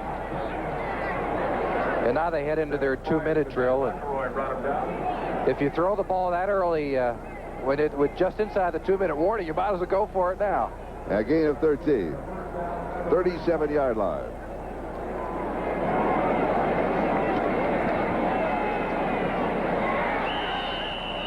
And Jensen on the receiving end. Lyndon King with the tackle. 45-yard line. Gain of 8. 2nd and 2. That's 3 in a row. First down, Jensen. I'd keep this going if I was Miami. No, now the Dolphins will take a timeout to regroup. Well, that's the same play the Dolphins keep running over and over again. It's an option that Jensen has, either to break in or to break out. And as long as they're going to give him that much room, you might as well allow Jensen to continue to go. We'll be back to the Coliseum in just a moment. Another reminder to our viewers that we'll be selecting the Budweiser most valuable player for today's game at the conclusion of the game. Who do you like so far? As the MVP? Yeah. Just, Mark Clayton. Mark Clayton has played a good game, but so has John Offerdahl. I think he's made some big plays. I think I'd pick Clayton right now. Yeah, I do too. The Dolphins, what they're doing here in the huddle is calling 2 plays. They'll come up, run the first play. If successful, they get right back to the line of scrimmage and run the second. If they're not successful, they'll regroup, go back into the huddle, and start all over again. Now, in a moment ago, they had 2 in a row that were successful. They immediately went to the third. Is that an automatic call then on the third one? He'll just call at the line of scrimmage. All right. Reno just running out of time. He's complaining that there is some defensive holding that's going to fall on deaf ears, as they say, and it'll be 2nd down and 10. Clock is stopped with 1:03 left to go. Play a short field here. You want another 20 yards? Then go for a long field goal attempt. Well, with the Reves on the bench, who just kicked a 45-yarder, his longest of the season, he's got more than enough leg for it. And with the Raiders giving him that continual short passing game, there's no sense in trying to force it downfield with a 17-0 lead. I expect them to continue to go short here. 6 in the secondary.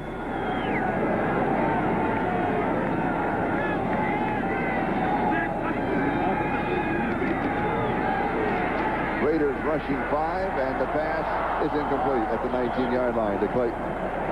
Good coverage this time by Dennis Price. He's had some good coverage. He's made some mistakes, but for a rookie, he's looked pretty good. Well, when they're going to go after you time and time again, you're going to get beat occasionally, especially when you've got 2 great receivers like Duper and Clayton. Now, Duper's name we've not called all day long. Does Duper have a reception? He has been shut out thus far. He has. Roy Foster, number 61, making the block inside. Marino gets the ball off. It's a good throw over the shoulder and actually should have been caught by Clayton. That's a tough catch, though. It sure is. You notice he went up with the one hand. He's got the problem with his left hand. He's wearing the glove on it. Injured it early in the, or excuse me, a week ago against Minnesota. 3rd down and 10, 49-yard line of the Raiders.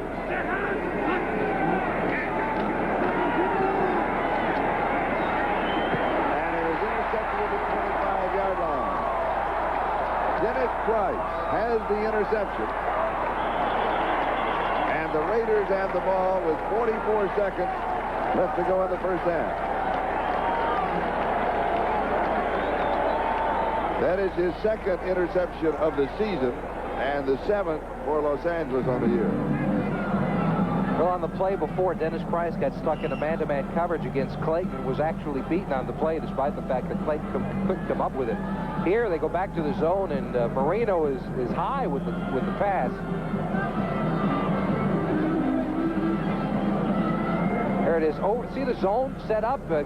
Looked like Clayton coming right back to the football, had a little bit of an open area, but An overthrow on the part of Marino. And it's Dennis Price with the big play. And Los Angeles with a first down just outside their own 42-yard line. 44 seconds left to go first half.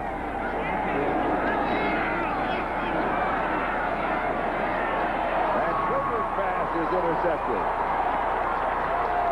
Don McNeil, back-to-back interception. Second time that Miami has picked off a Schroeder pass in this ballgame. Now this is real track turned into a track thing. You have to expect Flojo to pop out of the stands and go outside. The gun is up. The gun is up, and it's a fair start. So Miami now has the ball at the Los Angeles 42-yard line. A moment ago, they had 3rd and 10 at the 49. Price with the interception brought it back to the 43. Miami returns the interception. 13th career interception from McNeil, his first on the season. And 34 seconds left in the half.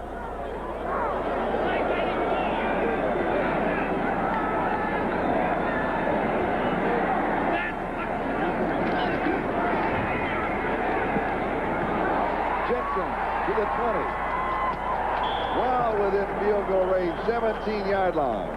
26 yards on the play. Eddie Anderson and Ron Fellows finally making the tackle. And you asked before why Jensen is being used more and more. Well, when you've got Duper and Clayton out there, they're double teaming the outside. And if you got Jim Jensen inside, you know, you're not going to donate one of your best defensive backs to him. He's big. He's not real fast, not real quick, but he's got sure hands, can run a good pattern. He gets man-to-man coverage, and Marino has got a lot of confidence in him now.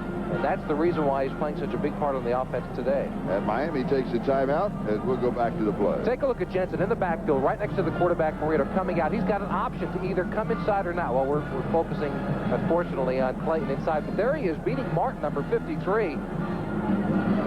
That is the man-to-man coverage. Question.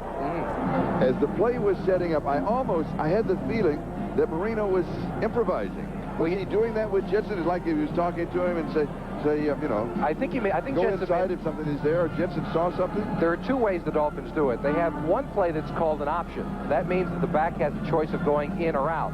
They have another play called a choice, which means the back has the option of hooking up short or going deep. At that time, Jensen saw that he had the deep pattern beat and went to it. So it's called a choice on the part of the halfback. But I think what happened was that Jensen lined up on the wrong side. Marino looked over and said, "Get over! What are you doing over there? that's my blind side." It was too late.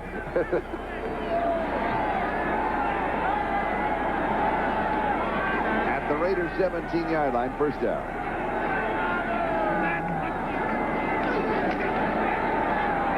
End zone, incomplete.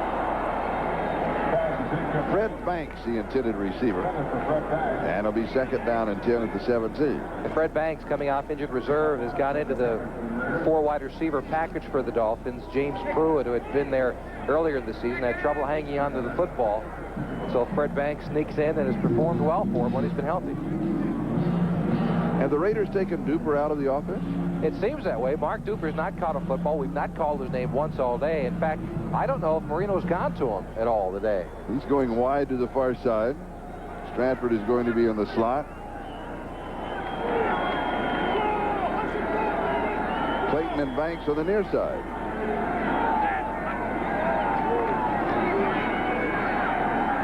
And it is incomplete. Stratford coming back over the middle. It's going to be third down and 10. 17-yard line now, 15 seconds left. And again, Miami has one timeout remaining, and they like to save it in this situation in case they need it. If they want to go with a running play here, they could, and they save that to bring in the field goal team. I think what you do in this situation, just 15 seconds left, you do have the one timeout. You got to go into the end zone with the ball, because there's no sense of throwing a 7 or 8 yard pass. I mean, you get tackled, you kick a field goal. It's well within Revese's range, so that doesn't come into play. You've got one play, you go into the end zone. If Marino has something sure, he should throw it. If not, get rid of it out of bounds, take the field goal, and a 20-point lead at halftime. Why not a running play and let it count down to 3 seconds left, then take your timeout? When you're up 17-0, I think you go into the end zone and try to get the bigger lead. All right. And here is Jensen at the 10, the 5. Does he make it in? Yes. And he just barely makes it in. 17 yards and the touchdown. Well, is it dry yet? Is it, Charlie? No. The Raiders, somebody should say to the Raiders, hey, you know what? I think they're going to throw it to that number 11, the big gangly kid, coming out of the backfield. There's nobody there. Nobody within 15 yards. Stratford, number 23, with a big block to allow Jensen to get into the end zone. But I got to tell you, the Raiders are asleep at the switch. 42 yards on the drive in 4 plays, and Don McNeil set it up with the interception.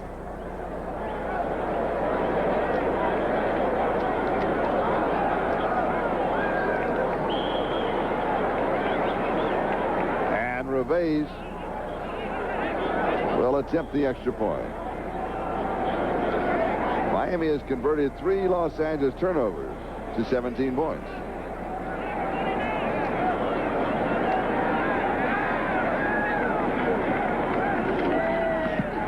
And the extra point is good.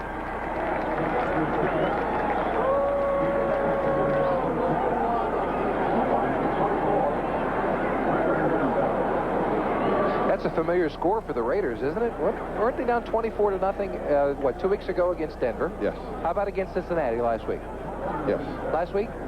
24-7 against Cincinnati, and now 24-0 against the Miami Dolphins. Mike Shanahan has to be disappointed, especially with his defensive play today. They have not shown any ability to stop the Dolphin offense.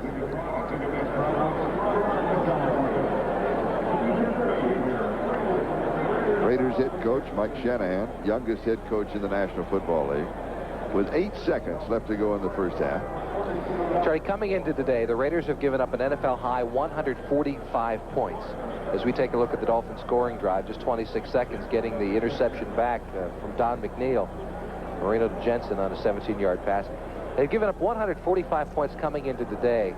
That is about as anti-Raider football as you can get, and I would be surprised if there aren't any changes made by the Raiders, either in coaching staffs defensively or with personnel. This has to be very frustrating to Al Davis. Reves to kick off with Tim Brown and Stephon Adams, the deep backs on the return. And this one is taken by one of the upbacks. That's number 35, who is Steve Smith. And the reason for that, of course, is to cut off any long return and to chew up a little time on the clock, as the Raiders will take over with 3 seconds left in the first half. A scoreless first quarter, then Miami putting 24 points on the board in the second period. Raiders 7 of 15 for 78 yards, 2 interceptions. His numbers should be a bit better, though. Around 11 of 15, because 3 or 4 of them have been dropped. He's been right on the target. But that was early in the first half. The latter part of the first half, he has run into some problems.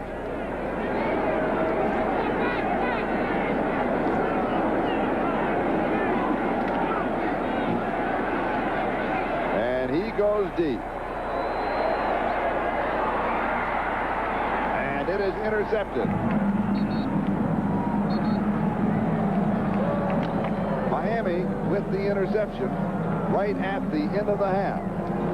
And so the gun sounds, and the first 2 quarters are now history, with Miami coming to life offensively in the second period and moving out in front of the Raiders by a score of 24-0. The temperature, in case you joined us late, 104 degrees. NFL live halftime activities in a moment. We'll be right back after these messages from your local station.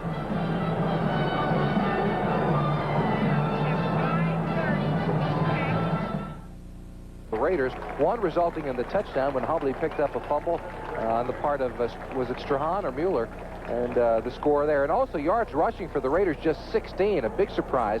Of course, they are playing without Todd Christensen and Marcus Allen, as you see him in street clothes. Yeah, Marcus has, is it a navicular in his wrist, or is it in his hand? He's got a navicular, it's in the wrist. It's a broken bone. I think of it as the Joe Namath injury. Yeah, I do too. Yeah. The navicular is a very small bone. There's not a lot of circulation to it. It takes about a year to heal. Now, the real reason he's not playing today is not because of the navicular. He had a slash on the hand that required some stitches, and he's not able to block because of the cut. Now, the navicular will take a long time to heal, but he can play with some kind of a soft cast on it. The problem is that slash, and they are expecting that he'll be back in the lineup next week. And he has always played exceptionally well against the Miami Dolphins. Oh, he loves playing against the Dolphins. And I tell you, yesterday, in talking to Don Shula, he said, were you at the Raider practice? I said, uh-huh. He said that Marcus practiced, I said, gee, I didn't notice, Coach, because it's not my job to say so. But Marcus Allen, he did not believe until they came out here in street clothes and lined up on the field that Marcus Allen would not be playing, because he's done it in the past, limped out there. In the Los Angeles Times, it stated in the paper this morning that he would not be playing, but nobody believed it. No, nobody believed it, not at all. And then there was even some talk that he might dress at halftime. And he hasn't yet. And he hasn't yet. So it looks as if he will not. But the Raiders, they don't have anything going on offensively or defensively. Well, they have not shown any pressure defensively. Their front line has not gotten to the quarterback. Names like Matt Billen, Rod Martin, we've not called them all afternoon, their linebacking crew. Their secondary has been much maligned. They've been injured quite a bit, but Marino seems to be finding the range in that area. And offensively, they've been basically ineffective. Schrader had trouble early throwing the football well, but when he got on target, his receivers dropped the football. They have not been able to establish a running attack, only 16 yards rushing in the first half. This is a total whipping on the part of the Dolphins against the Raiders. Can the Raiders get anything going in the second half? Well, we got to look at some history. 2 weeks ago, they were down by the same margin against Denver and came back to win the football game, as we all know. But that's the kind of miracle that only happens maybe once in a season, maybe once in every couple of seasons. So to expect it out of the Raiders is unrealistic. However, we'll show you a stat later that shows that the Raiders have scored more points in the fourth quarter than anybody in football. They were also down by a very similar score to Cincinnati last week and did not come back. No, they didn't. They were beaten quite soundly a week ago. In fact, at one point, the score of that contest was 45-7. So the Raiders continue with their problems here against the Dolphins this afternoon. And this second half kickoff is sponsored by Budweiser, the king of beers. And it will be taken by Tim Brown to the 10, 15, 20, to the 30, 40, 50.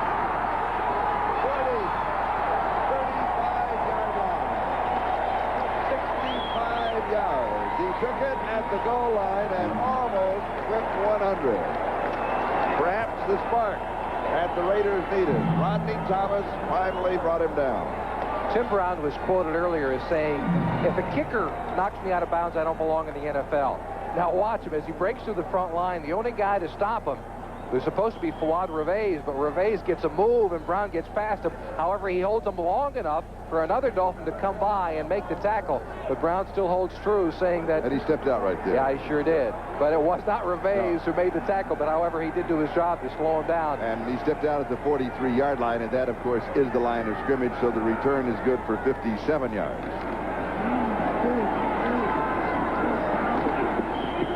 And Steve Strahan opens up on a sweep to the right side.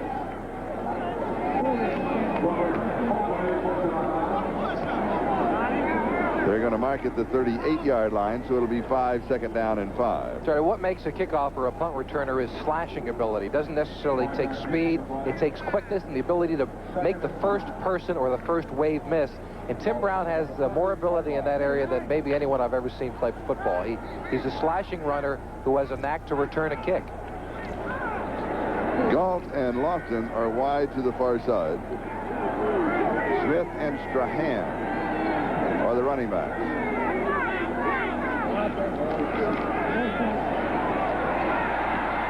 And the pass is complete to Strahan. William Judson with the tackle. 36-yard line. Third down and 3. Is there a spark for the Raiders? Oh, I think so. I mean, they do have the history of themselves. In the locker room, two things are probably being said. One by Don Shula saying, we all watched that game on Monday night when the Raiders came back down 24-0. Don't let that happen. And two, by the Raider players saying, well, we were down by this much once upon a time. Let's get something going. And Tim Brown did provide a spark for him. 3rd and 3 from the shotgun.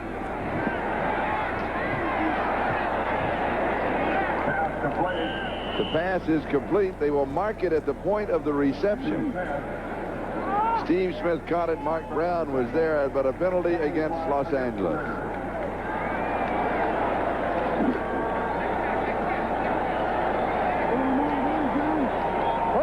And an injury report on Vance Mueller is now having stitches in his chin. And the penalty as announced against Los Angeles. And that takes the Raiders momentarily down to 2 running backs, just Steve Smith and Steve Strahan. Mueller, though, with some stitches in his chin, probably will return. That was a call the Dolphins had to take, though. It was either going to be 4th and very short at about the 34-yard line, or now 3rd and long. And, of course, down 24-0, the Raiders would have gone for it. So really no choice on the part of the Dolphins. They had to take that holding penalty. 3rd down, 13. Fernandez, Lofton, Galt, and Brown, 4 wide receivers.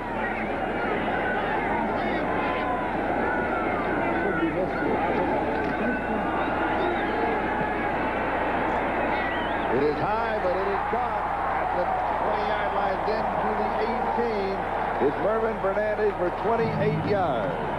Rodney Thomas makes the tackle. Jay Schrader is known as having that big, strong arm. He shows it here. This is an absolutely perfect pass. He has to get it into the zone and over the outstretched arms of Don McNeil, number 28, coming in. Schrader, a big quarterback, strong arm. Now watch him, though. He decides to go for it. Don McNeil, number 28, just over the top. He had to get it in between the defensive back and the other defender, Don McNeil, and Fernandez with a catch. Nice play by Schrader. And mark it at the Miami 19-yard line, 1st down.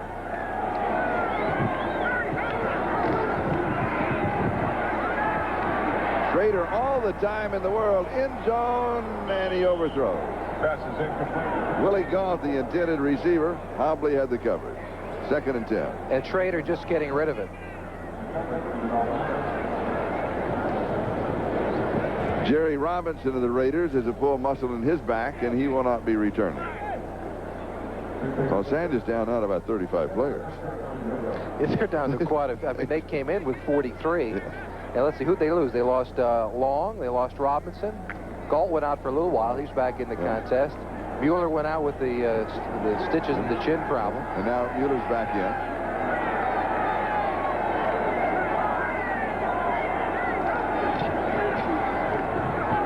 And Mueller the ball carrier.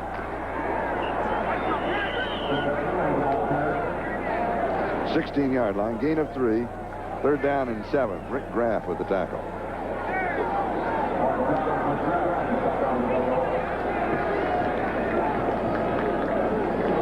They got the 3 yards. We're moving on the 12-minute mark. Time remaining, 3rd quarter. Miami out in front of the Raiders 24-0. All 24 points coming in the 2nd quarter. Defense has allowed only 3 points in the 3rd quarter this season. If the Miami defense continues its shutout, it will be one of the most talked about units in the National Football League after the last 3 weeks of play. End zone, Lofton incomplete. Thompson had the coverage. The pass was there. He should have had the touchdown, and we've got a flag.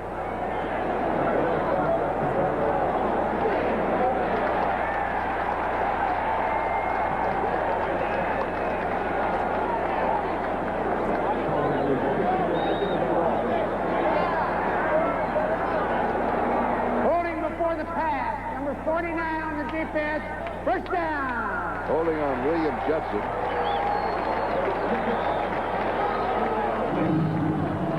And that is James Lofton's 2nd drop of the game. If you'll remember earlier, he had a long gainer on the part of Schrader, a good throw that he dropped. And this time it was a touchdown in the corner of the end zone. And so the Dolphins' streak of 25 straight quarters without allowing a touchdown pass remains intact.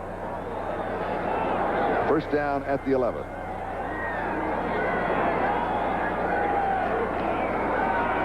Here's Mueller. 7-yard line. He has 4, so it'll be 2nd down and 6 at the 7. Mark Brown with the tackle. Tackle for Miami.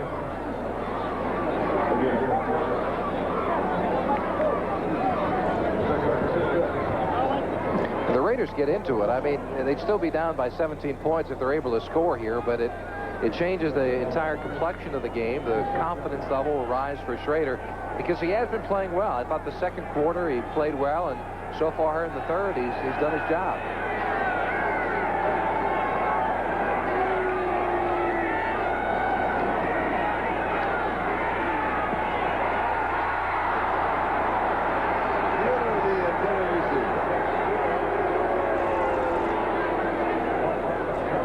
2 opportunities for the Raiders, Lofton and Mueller. Schrader's got to be saying, you know, what have I got to do? Go to the other side. They can't catch it on that side. Yeah, could there be a sun problem? I mean, Schrader just looked over his shoulder. I think he's wondering the same thing. What's wrong, guys? I mean, all right, let's take a look at the sun. Now, the sun looks okay from over that lip of the stadium. I don't know what else. You're looking back into it a bit because of the way the shadows go in that direction. Right. 4 wide receivers. 3rd down and 6 at the 7.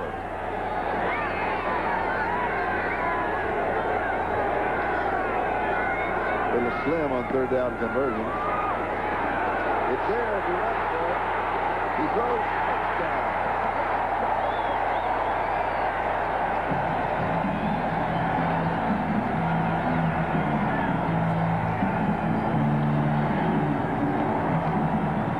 Mervyn Fernandez. Fernandez came into the season about 15 pounds lighter than he was a year ago, and he's been having some big games. A week ago, he went over the 100-yard mark for the first time this season against Cincinnati, and that time Charlie Schrader, as you said, had the option, could have run it in if he wanted, but gave Fernandez enough time as he continued to scramble, and that breaks the string of the Dolphin defensive backs. And the extra point by Chris Barr is good. And the score is now Miami 24 and Los Angeles 7. Back with a kickoff in a moment. Sweep for the Oakland A's as they beat the Red Sox today 4-1. That's Mike Gallego pulling in the final out. 4-1 the final. Dennis Eckersley, 4 saves. He was the MVP. Let's go back to Charlie and Jimmy in L.A.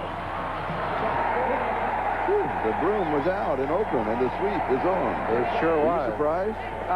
Yeah, I was. I didn't think the Red Sox would be swept. They didn't hit in the series. I mean, they came in with the top average in the American League, and they just didn't hit. And here is Cribbs on the return.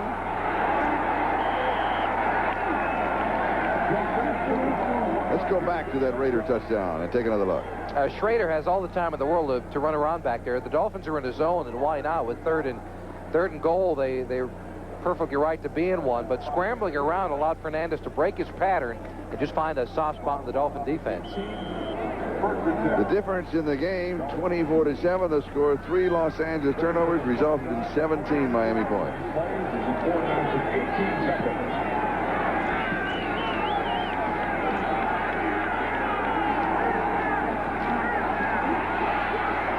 Stratford out to the 30-yard line. Gain of 12, first down. You start working on the clock in the 3rd quarter with 10:20 left? Is that too soon? I think it's too soon. Seems that way. Yeah, especially when you got a quarterback like Marino. They've been throwing the short stuff very successfully. They want to work on the running game. The Dolphins have had 2 great struggles over the past 5 years. 1, establish a running attack, and 2, establish a defense. They seem to have 1 going in the right direction with their defense. Now the running attack with Stratford has showed some spark, but this is a chance for them to work on it. However, I don't think they can abandon that short passing attack of Marino.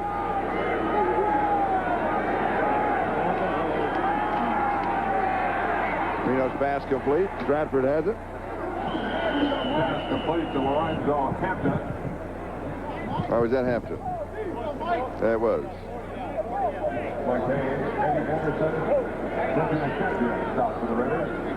Now let's check the other NFL games in progress along with this one. San Francisco leading Denver by 10. Still a close one there. Phoenix pulling away from Pittsburgh. And New Orleans now has caught and passed San Diego 20-17. Chargers went up on top of that one 14-0.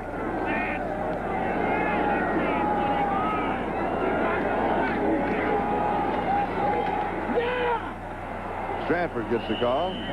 2nd down and 4. And he's going to be about a yard shy of the first down. See where they mark it. It may be closer than we thought.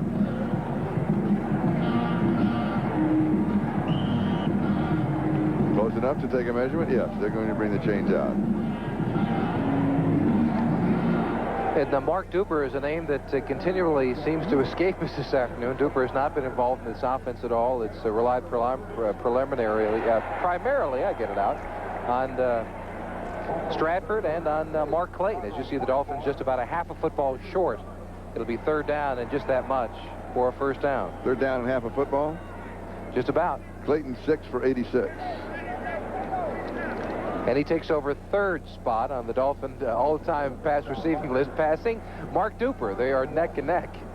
They keep just going back and forth. Duper had 275 catches coming into today for third place. Clayton had 274 for fourth place.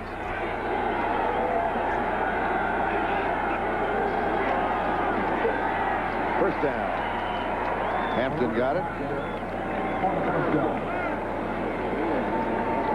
Reggie McKenzie with the tackle. Reggie McKenzie at the stop. That Dolphins assisting on the play. Line of scrimmage, the 42-yard line, so a gain of 3 on the play.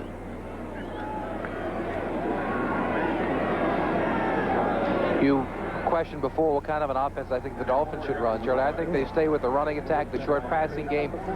Nothing with a great degree of difficulty. I mean, they want to take some time off the clock and move down the field if they can. Well, that seems to be their philosophy thus far.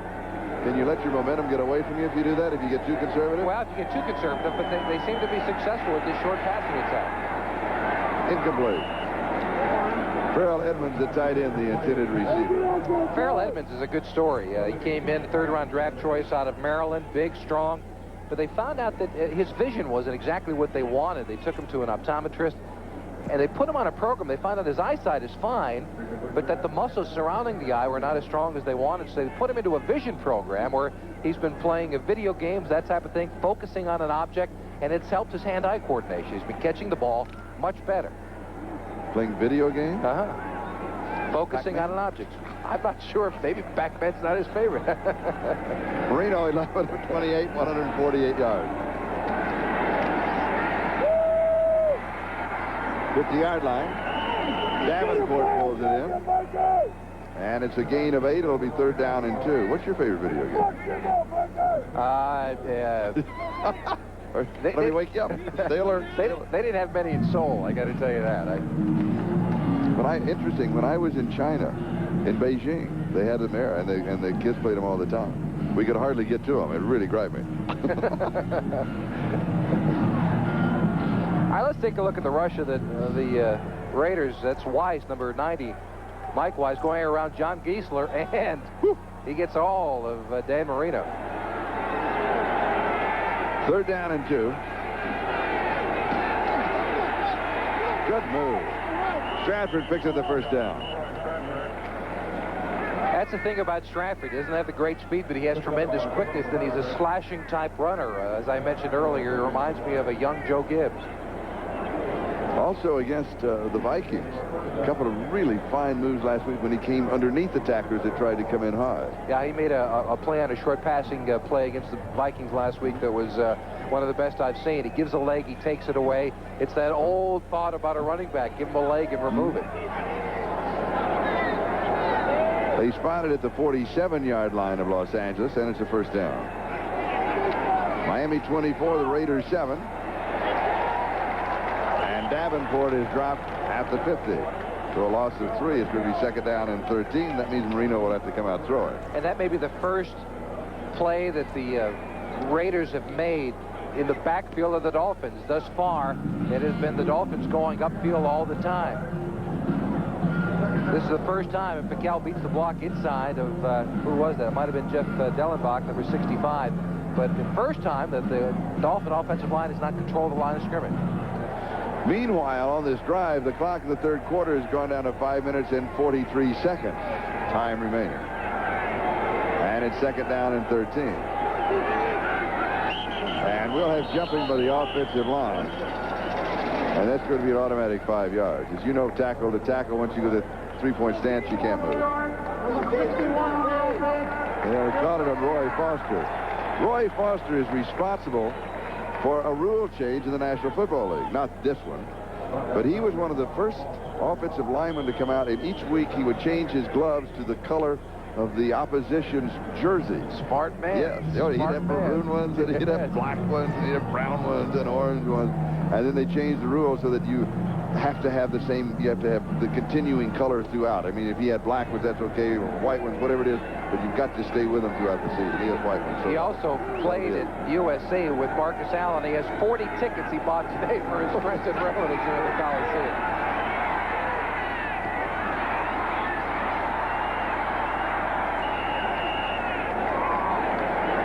Fred Banks works his way to the 40-yard line.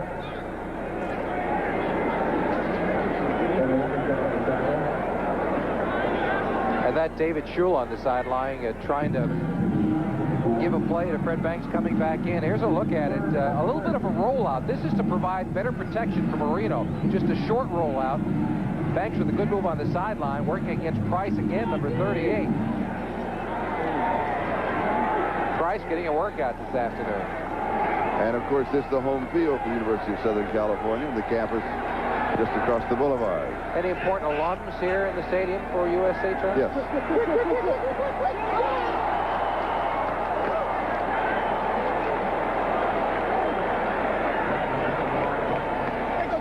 Clayton, the intended receiver, and Dennis Price was there. Yeah, Marino got away with one there. Price nearly stepped in front, would have been gone the other way. Tell us about the important USC alums that are here. Well, let's see. As I gaze around our broadcast booth. That's right. You did go to USC, Yes. didn't you? I forgot about that. Yes, I went so long ago it was just called US. Marcus Allen, of course, on the sideline, who also played there, Roy Foster. And Reggie Roby to kick. He did not go to USC. And Brown with a fair catch. He went to Notre Dame. 25 yards on the kick. Roby went to Iowa. Jimmy Cephalo went to Penn State. We are Penn State. We have a timeout. Back in a moment. Game is brought to you by Honda, who invites you to experience the CRX SI 1988 Motor Trend Import Car of the Year at your local Honda dealer. By USF&G Insurance. USF&G covers the USA. And by the On-Time Machine, American Airlines. Something special in the air. This is Charlie Jones, Jimmy Cephalo. Howie Long. Another of the injured Raiders who has had to come out of the ball game. 4:06. That is the time remaining in the third quarter, and Miami leads Los Angeles 24-7. And the Raiders with the ball at their own 16-yard line, first down.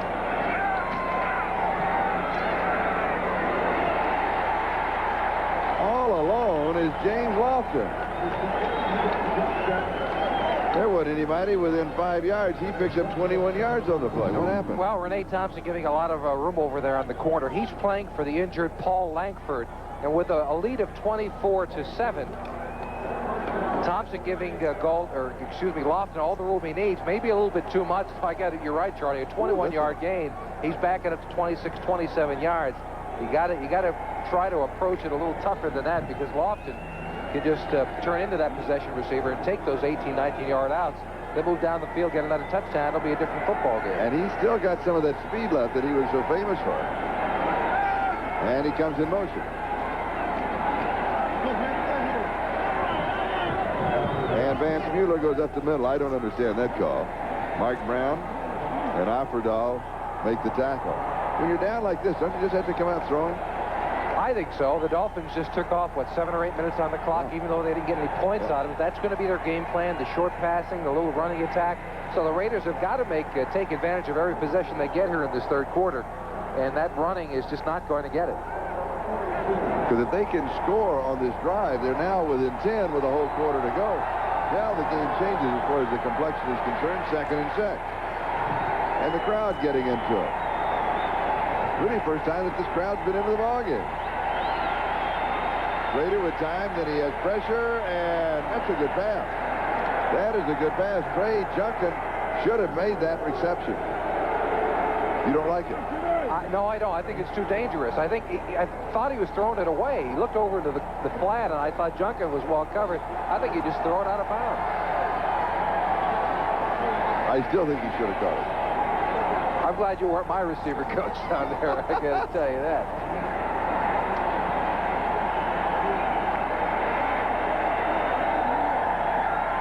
They're down and 6.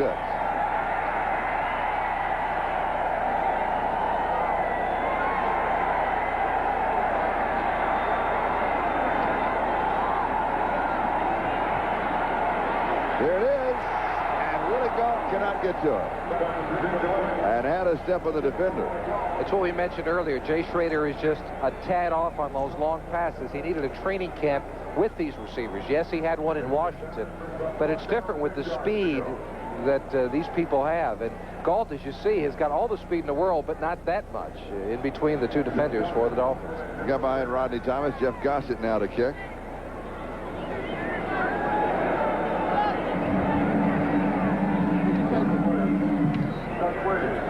Whoa, my. Ho, ho, ho. Into the end zone. 58 yards Into the end zone. from the line of scrimmage. Oh, he nailed that one. We've got a timeout. It's Miami 24, the Raiders 7. We'll be back in just a moment. At the 20-yard line. 56 time remaining third quarter. Miami off at their own 20-yard line, first down. The objective now, of course, to take another 6 or 7 minutes off of the clock. Good defensive play. Stratford dropped for a loss by Lyndon King.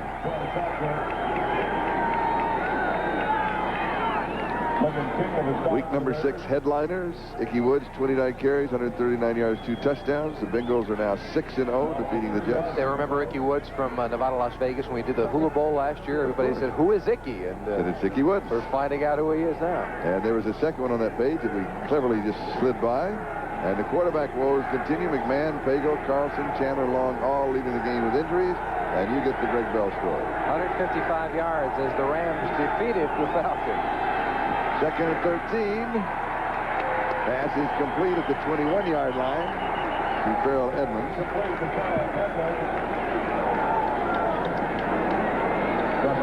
And Marino is still sitting down. And signal for a trainer to come in. Is that a cramp? I'm not sure.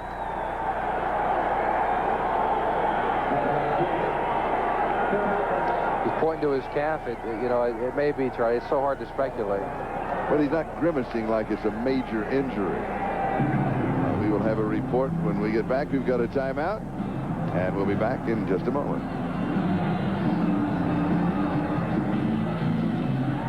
2 minutes is the time remaining in the third quarter. Miami up 24-7 over the Raiders, and from what we can best tell, it was just a leg cramp.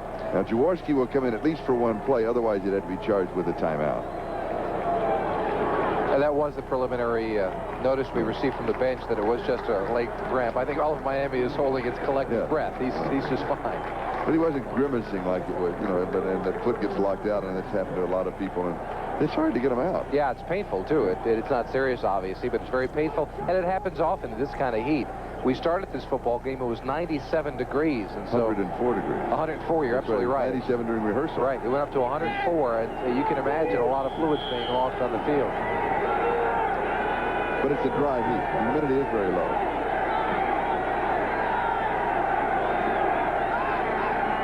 Third and 9. 7 in the secondary. And the pass just too tough. Brett Banks, the intended receiver. It'll be fourth down. And the kicking team will come in as Tim Brown will try for the second time to electrify the Raiders, as we will check out San Francisco, Denver. 49ers up by 4. Phoenix comfortably in front of Pittsburgh. And New Orleans now 3 in front of San Diego. That game in the fourth quarter, the other 2 in the third.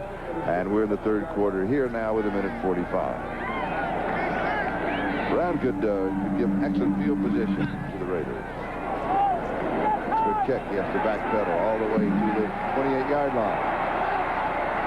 And is in trouble. Good coverage. Good coverage. Jackie Schiff was there, a 50-yard kick with a 5-yard return. And Los Angeles will go to work trailing 24-7 as we wind down just a little over a minute and a half left in the third quarter. Steve Smith and Vance Mueller will be the 2 running backs for the Raiders.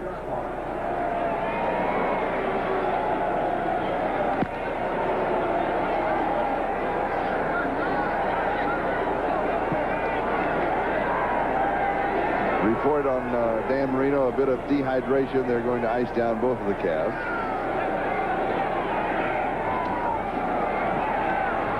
Schrader on target, 45-yard line of Miami.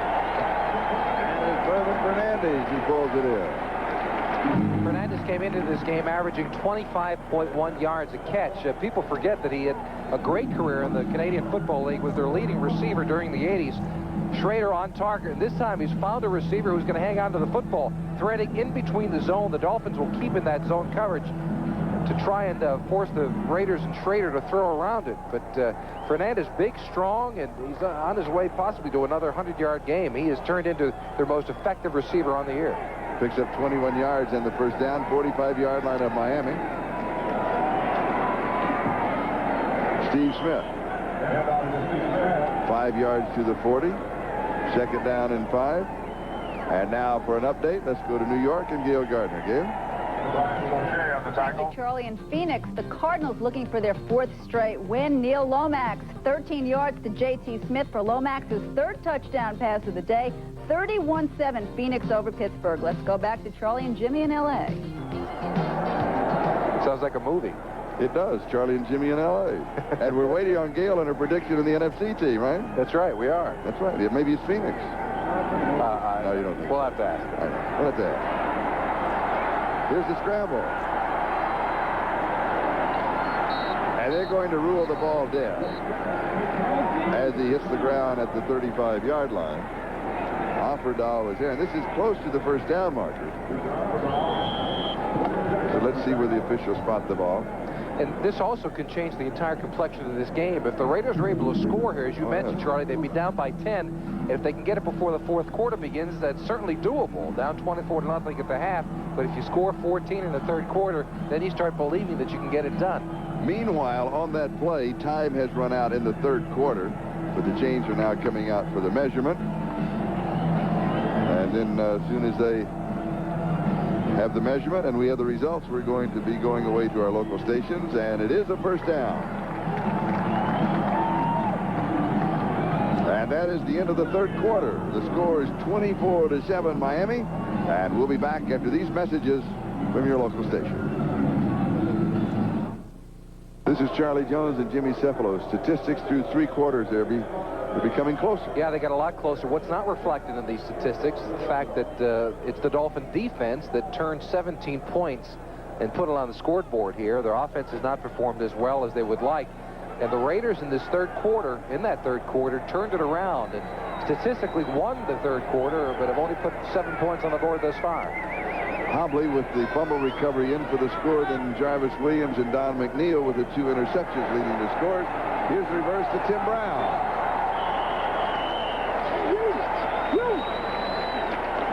Judson trips him up. I like this play. This is a Mike Shanahan innovation. Brown going away in motion, then stops dead and comes back the other way. It's a play you don't see very often. So he was in motion on one side, then come back the other way. And Hugh Green makes a nice play, breaking through the blocks to get a hand on him to slow him up just a bit. Because if Hugh Green doesn't make that play, Tim Brown with the slashing ability might be in the end zone. 24-yard line, first down. I think Judson also coming from the side was also involved in it. So give them both credit.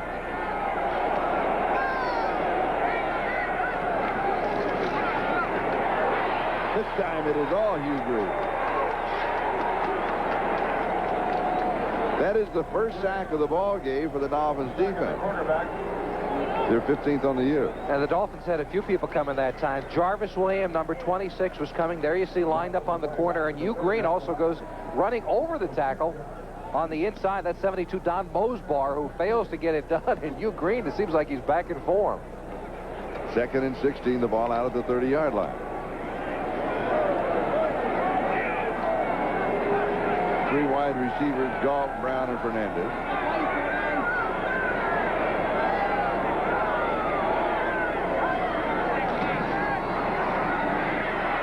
Brady's in trouble. Flag is down. Look at Schrader wanted to slide and couldn't figure out quite how to do it. His body weight was going the wrong way. Meanwhile, there was a flag probably holding against Los Angeles, and so the penalty will take the ball out to the 40. Now, a moment ago, they were at the 24. Suddenly, they've lost 16 yards out to the 40-yard line. Well, that's some good play calling on the part of Tom Olivadotti and the Dolphins. First, they send the all-out blitz with Williams and Hugh Green, who gets the sack. You make that offensive line nervous, and this is the result. Holding number 60 on the offense. Still second down. It's on Rory Graves, the rookie free agent out of Ohio State. The ball at the 40-yard line. Rory Graves has showed some promise. He was playing with Jim Lachey at Ohio State. It's almost a takedown. Top part of your picture. There you go. It is a takedown. Yeah, that is. That's World Wrestling Federation would call it a takedown. It is second down and 26. Now at the Miami 40.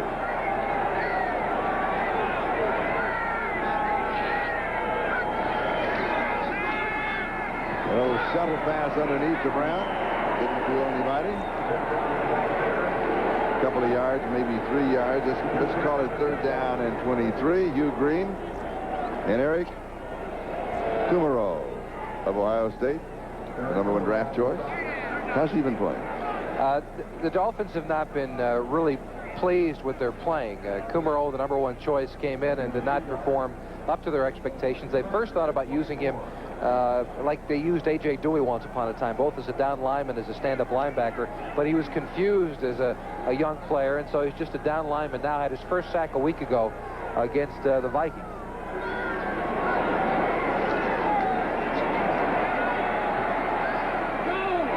Gets a little delay out of the backfield is Steve Smith. He fumbles the ball and falls on it about the 28-yard line.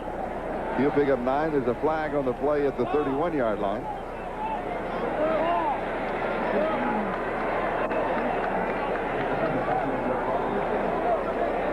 And of course, if it is a defensive foul against Miami, could carry an automatic first down.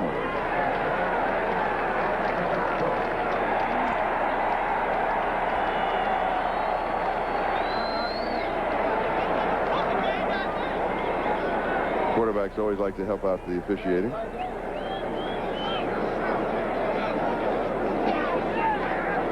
Illegal use of the hands to the face. Number 49 on the defense. It'll be 5 yards from the previous spot and a first down. And that is William Judson's costly penalty. the second costly penalty on Justin today. They were going the other way inside the 20-yard line, had another foul that gave the Raiders an opportunity. And that's unusual for Judson. He is one of those heady players who doesn't make very many mistakes mentally or physically. He's been a top quarterback for a long time in Miami. So the ball is at the 33-yard line. And Los Angeles has a first down. The Dolphins lead it 24-7 with 12 minutes and 10 seconds left to go in the ball game.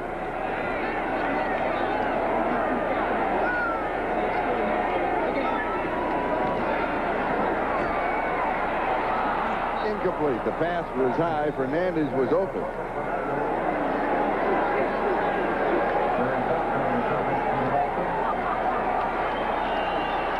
Bruce Wilkerson of the Raiders has a bicep injury. Boy, they are decimated by injuries today. A mash unit should be set up on the corner down there. I mean, this is and you know, this is what usually happened the other way around. Every time the Dolphins would come out here and play, there was always a lot of injuries to Dolphin players. You know, this was the old typical finesse team, as the Dolphins have been, against the power of the Raiders, and it has turned dramatically here in 1988. 2nd and 10. Numbers on Schrader, 13-27. And here's the draw. Steve Smith. 23. Can be close to the first down. Let's see where they spot it.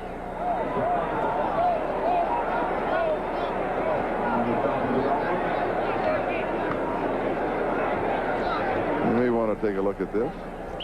Yep. So an official's timeout. They'll bring the change in for the measurement. 11 minutes, 34 seconds time remaining in the game. Miami 24, all of their points coming in the second quarter. And the Raiders picked up their 7 in the third. A couple of feet shy, 1.5 feet.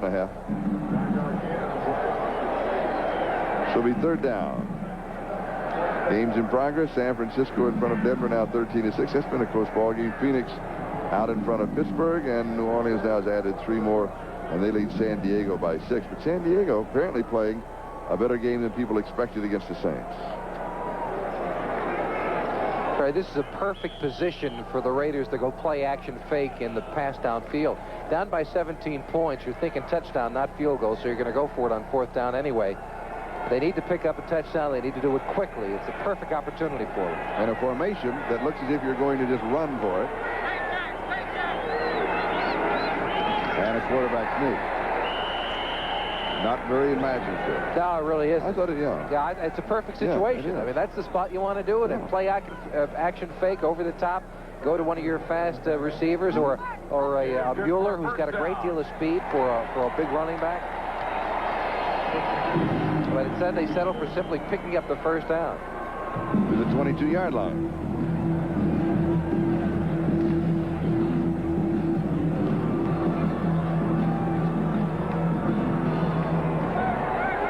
Meanwhile, Renee Thompson of the Miami Dolphins has a bruised shoulder, and he is out of the ball game.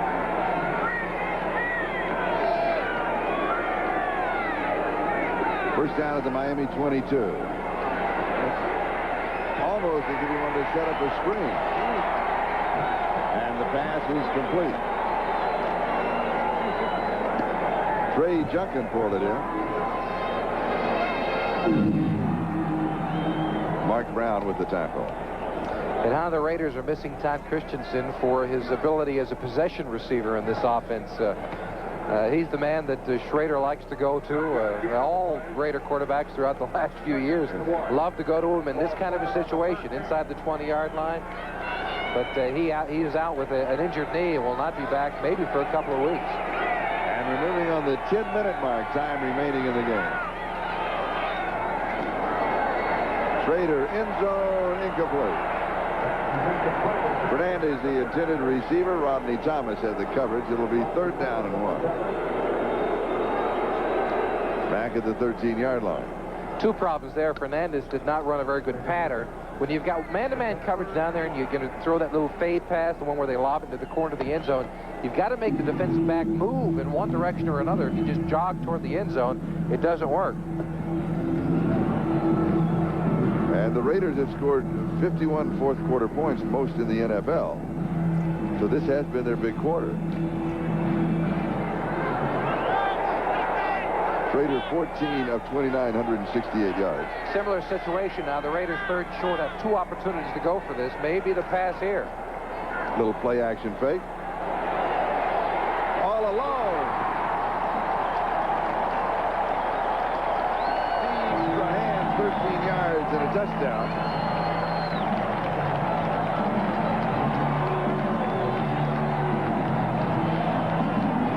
And the Raiders are getting closer. They certainly are. Here it is, the play-action fake. It was a poor fake, but look at Sirhan, the right part of your screen. They go to the other side of the defense, and no one is over there whatsoever. You see Hobley, number 29, looking around. It seemed like he might have had that upper quadrant to cover, but did not. And the look away by the part of Schrader, looking to the left side, pulled Hobley, allowing Sirhan to get into the corner. And Chris Barr adds the point after. So with 9:49 left, it's now Miami 24, Los Angeles 14. And by AT&T, the right choice. This is Charlie Jones, Jimmy Cephalo, as Chris Barr will kick off. Joe Cribbs and Jarvis Williams are the return men for Miami. And this one goes sailing through the end zone. We'll bring it out to the 20-yard line. Now, for Miami, you're now up by 10. At one time, you led at halftime. As a matter of fact, you led 24-0. You now lead 24-14. The Raiders have a little bit of a light going for them. Now, what do? You get very conservative? I think the strategy is on the part of the Raiders here. They've got to do a little more blitzing, a little more action, and we'll be back in a moment with the Dolphins on top by 10. And the rest of your answer.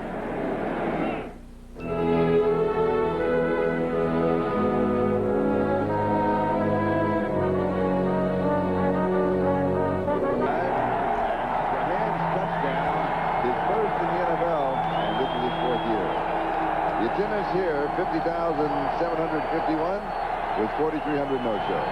The score, Miami 24, Raiders 14. And this will answer your question. They come out throwing. He'll pump fake. And it is incomplete. Cooper, the intended receiver. And Mike Haynes breaks it up. I'm sorry, Marino back in the contest, so the cramp problem seems to be all right. What I was saying earlier, I think the Raiders have the strategy here. I think they've got to put more pressure on, a little more blitzing, take a little more chances, some more opportunities. We've been expecting them to go to the 4-man front. They have not. Yes, Howie Long has been injured, but I still think they got to go to the 4. Try to put a little more pressure on Marino, make him make a mistake, get the football back. Only 9 minutes left in this contest. They're down by 10.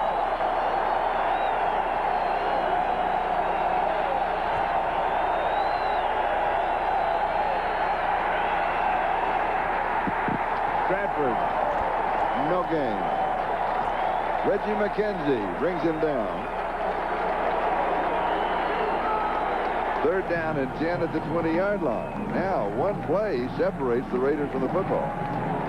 And pretty good field position if Brown gets any kind of a return on the punt. So they have to stop them here. Yeah, and the Dolphins have got to try and throw the football, Charlie. I don't think you can be conservative at this point in the contest. They need 10 yards for a 1st down to get a drive going. They've not been 3 and out very often in this game. Is Jensen in the ballgame? Yes, he is. He's left halfback. 6 in the secondary. Jensen in the pattern. They go to him. It's incomplete. Good call, Charlie. You like that? I'm kind of impressed myself. Yeah, I like it a lot. I got to tell you. And now Tim Brown will set up shop at about the 38-yard line to return the kick of Reggie Roby, who has really been kicking the ball.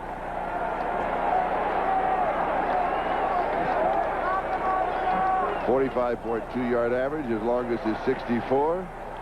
Check of the flags. Wind doesn't seem to be a major factor right now. Has pressure, gets a good one away. Brown at the 31, to the 35. To the 38, maybe the 39-yard line. 8 yards on the return, a 49-yard kick, and it was Jim Jensen who was downfield to bring him down. And Reggie Roby needed 5 punts today. As we take a look at the 10-minute ticker, I'll get. Yeah, let's go through these. Cincinnati, they remain undefeated. Seattle beats Cleveland. Buffalo continuing strong. They down Indianapolis. Houston by 1 over Kansas City. Green Bay big over New England. Patriots struggling. Chicago continues to win. Rams shut out Atlanta. Washington defeats Dallas, and Minnesota just edges Tampa Bay by 1 in the 4th quarter. San Francisco in front of Denver. Phoenix in front of Pittsburgh. And we'll come back to that San Diego score. Look at those in a hurry.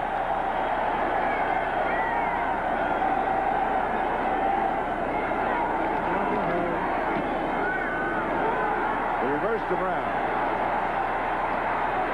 A little late developing, but it's worked pretty well. And once again, it was Hugh Green who turned that play in and kept it from being a bigger gain. His job is to stay at home when a reverse comes his way. It's the 2nd time that Brown has taken the football on the reverse. It's the 2nd time that you did it. There he is, number 55, bottom part of your screen. The action goes away, but he doesn't react to it. He knows his job is to stay at home. He fights off number 35, Smith, and gets back into it. Allows the pursuit to come down the line and make the tackle on Tim Brown. Gain of 8, 2nd down and 2.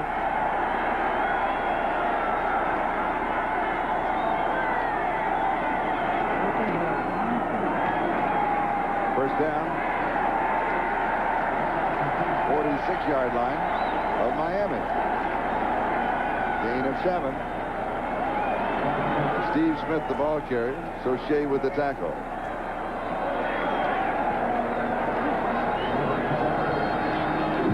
In that New Orleans-San Diego game, 23-17. Denver now has scored in the game of the 49ers, and that game is tied 13-13.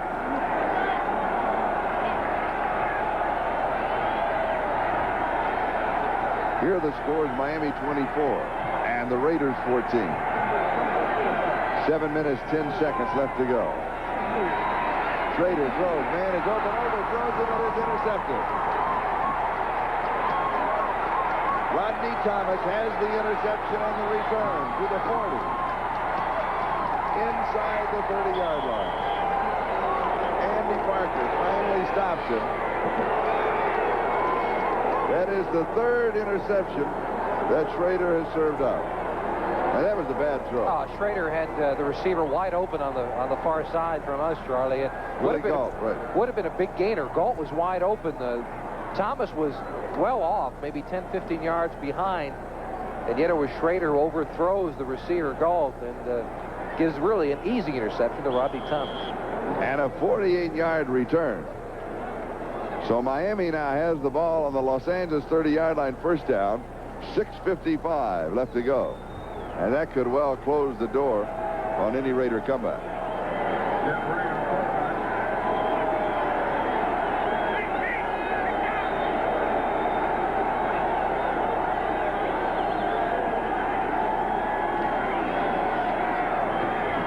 And Miami just continues to throw. Brian Kitchen, the tight end. That is their safe passing attack, Charlie. That quick slant by the wide receivers and the two tight ends go out into the flat. Marino throws it over and over again, and it is a high percentage pass. Like a long handoff? Right, like a long handoff. 6:50, second down and 10 at the 30-yard line. Plus, they've got to play this way. The Dolphins have to look at it that if they can get any points out of it at all, they really close the door completely on it. Next week, Miami home hosting San Diego. Here's Stratford. Raiders travel to Kansas City. Mike Haynes with the tackle.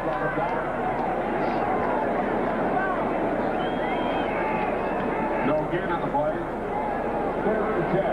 Third down and 10. Right now, it would set up about a 47-yard field goal for Reves to try. They like to get a little bit closer, so I wouldn't be surprised if we saw another one of those short passes, maybe to your favorite receiver today, Jim Jensen. He really has been Marino's favorite receiver as well. And he is in the lineup. Third down and 10.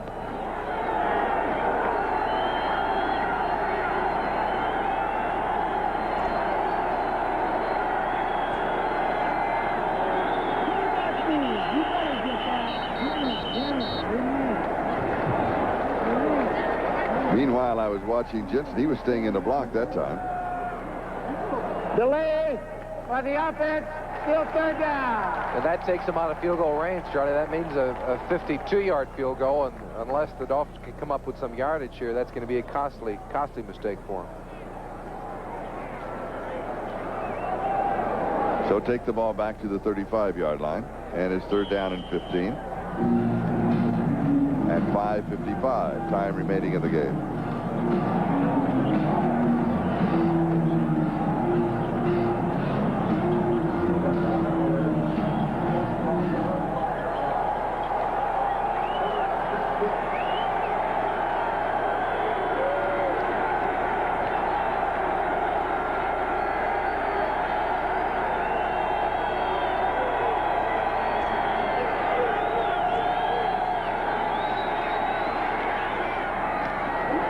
Incomplete. Good defensive play by Ron Fellows. Clayton, the intended receiver. It is now a final. New Orleans defeats San Diego. For another update, let's go to New York and Gail Gardner. Thank you, Charlie. At Candlestick, the Broncos with their first touchdown in 9+ quarters. John Elway, 8 yards to Vance Johnson, tying the score at 13. Let's go back to L.A. now, and Charlie and Jimmy. Thank you, Gail.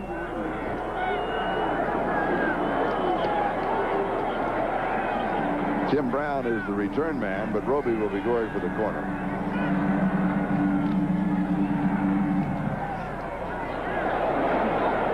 It's going to sail into the end zone.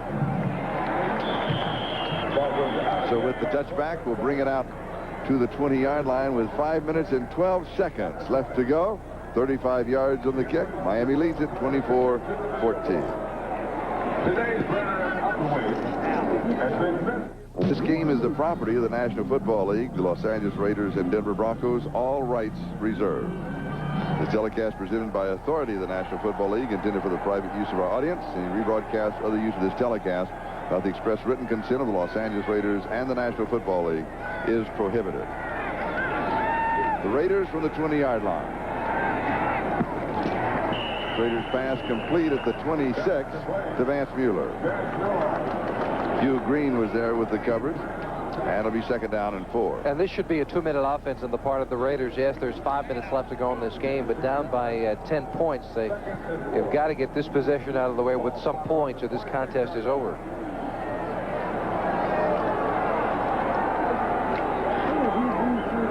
And yet they take a lot of time in the huddle and use up a lot of time on the clock. Much too much. They should have called 2 plays in there and should not go back into a huddle.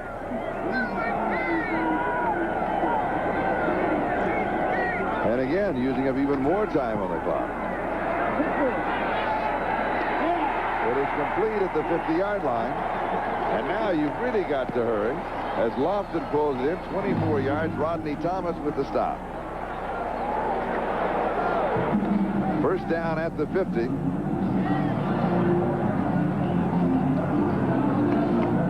And Schrader has been really Dr. Jekyll and Mr. Hyde today. In some cases, such as that, he drops the ball inside of his zone with great accuracy. Other times, he's been high, throwing the ball over his receiver, and that's resulted in a couple of interceptions.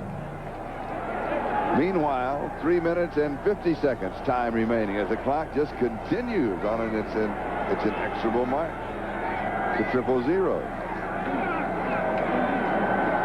Schrader has a man, hits him. Is that Brown? Ball pops loose, comes back into his arm. They're going to rule it complete. Fumble recovery, Tim Brown. Judson was there for the defense, but Brown made a very good play. Program note: immediately following football coverage, we'll present the magical world of Disney in its entirety, except for the Mountain and Pacific time zone stations, where the program will be seen at its regular time. And Tim Brown had his arms going like, come on, let's get this thing going here. And is this a timeout? Or I think they're relooking. It's an official timeout. They're relooking that play to find out whether it indeed was a catch, a fumble and a recovery by Brown, or an incomplete. By the replay official, the play stands. First down. 3:12 time remaining, and the ball at the 24-yard line. Gain of 26 yards and a first down. Here's a look at it. This is what the officials had watched. He's got 2 feet on the ground and a catch. That is a completion. The ball comes out, and of course Brown gets it back. No question about that call. Good play by the officials. First down. Incomplete. Had a very, very late flag coming in, Charlie. After the ball was incomplete, we're going to get a hold by the Raiders, but it was a really late flag. Mueller, the intended receiver. But the Raiders very slow, and it's now 3:02 left. I mean, they've thrown away a minute and a half at least. Oh, yeah, you're absolutely right.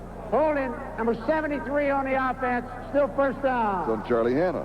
The Raiders got this ball with about 5 minutes left in the game. Yeah. And they've had 2 big plays to go downfield and have wasted 2 minutes of the clock. There's now 3:02 remaining. Schrader, much too lackadaisical, and Tim Brown is the rookie out there saying, come on, guys, let's get this thing going. First and 20 with the ball back now at the 34-yard line. 2 touchdown passes, 4 interceptions. And we've got whistles and flags.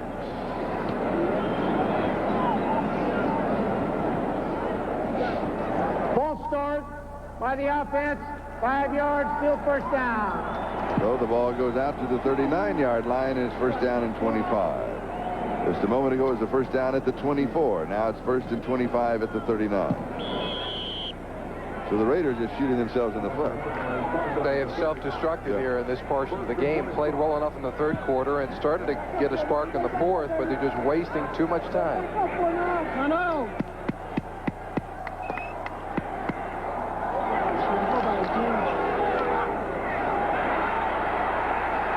Schrader will be sacked at the 50. Kumaro got him, along with Soche. 2nd sack for the Dolphins. And it's going to be, let's see where they're going to mark the ball. They're going to mark it at the 49. So it's going to be 2nd down and 35. That's Kumaro working against Don Mosbar, number 72. Nice move by the rookie going around, and that's what the Dolphins drafted him for. They expected a lot of upfield rushing, a lot of sacks. He was a surprise choice out of Ohio State. But Kumaro, out of the last 2 weeks, has a sack in each game. And Los Angeles takes a timeout. They have 2 remaining. Miami has 3, and we've got 2 minutes and 53 seconds left to go in this ball game. That's maybe the most telling stat of the Dolphin defense. A year ago, 21 for the entire year. Of course, it was the short striking season. However, after 5 games this year, they already have 16. Chance for us to thank Dennis Mnuchin, our statistician, Dan Wallace and Chuck Panama, our spotters, Andy Apodaca, our scorer, Fran Bellini, our stage manager, Jimmy Cephalo, my color announcer. Sidekick, huh? Sidekick. That's what it's come down to. Hi, partner. My sole sidekick. You've had a lot of sidekicks in your career, haven't you? Yes, I have. How many, 50? In football. I've had 50 in football. That's just one of so many.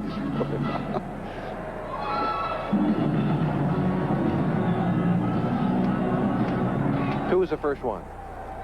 Fred Binners, My the goodness. rifleman from SMU. Great quarterback. Going deep down the right side. And it is incomplete. That's Jarvis Williams. He already has 2 interceptions. He wanted the third out of bounds. Yeah. Fernandez, the intended receiver, so it'll be 3rd down and 35. And now Schrader trying to call those receivers back as quickly as possible. He needs them to get him going. 3rd down and a couple of miles to go for the first down. Jarvis Williams has played quite a game today, Yes, hasn't he has. Yes, he has. A couple of interceptions, big hits. He is the safety the Dolphins have been looking for a number of years. Rookie out of Florida, taking the 2nd round of the draft. And the offense looking better for Miami, but still not the dominating force that has been in the past. Right now, the defense is still carrying the ball club. 3rd down, 35. Sideline pass is complete. And that is James Lofton, I believe, that caught it. Yes, and Rodney Thomas had the coverage. 17 yards. So that'll cut it almost in half, and it'll be 4th down and 18. Steve Berline, number 7 on the sideline. Taking a look at that catch on the sideline. Well, Now, this is interesting. Chris Barr is coming in. Chris Barr is coming in. The margin is 10 points. For overtime, you need a touchdown and a field goal. They're going to go for the field goal here, onside kick, and then the touchdown. That's not a bad thought. I mean, as you say, Charlie, they've got to score twice out of the deal. They're close enough now with 3rd, 4th, and much long yardage. 50 yards away. And it's good. So Chris Barr hits from 50 yards out. And it's 24-17. Eagle formation. Only 6 men on the line. Oh, no. You're kidding me. Chris Barr doesn't have many 50-yard You have to have 7 men on the line. That's right. That's the rule. Exactly. Well, can he kick a 55-yarder?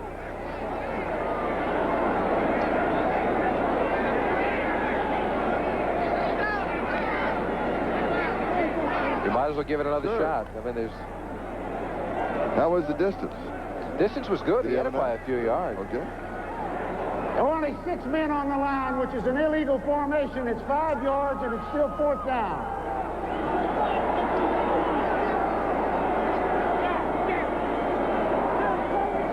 Matt Millen, not a happy cadet. But the 55-yard attempt will now match his jersey number. We're reaching when we say those things, aren't we? Right for the 45-yard line. Gossett is holding. And a 55-yard attempt. And this one is blocked. And Miami will just stay away from it and let it roll dead at the 11-yard line.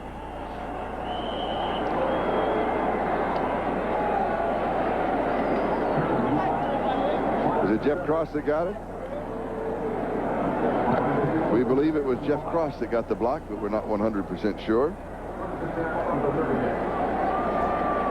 And, of course, the field goal attempt that fails, you bring it back to the line of scrimmage if it's outside the 20-yard line. And it is, yes, Jeff Cross. The rookie from Missouri. Here's a look at it. Number 91 cross right in the middle. Oh, yeah. Comes clean. Comes absolutely clean through the line. Got the Dolphins making a good move to staying away from the ball downfield.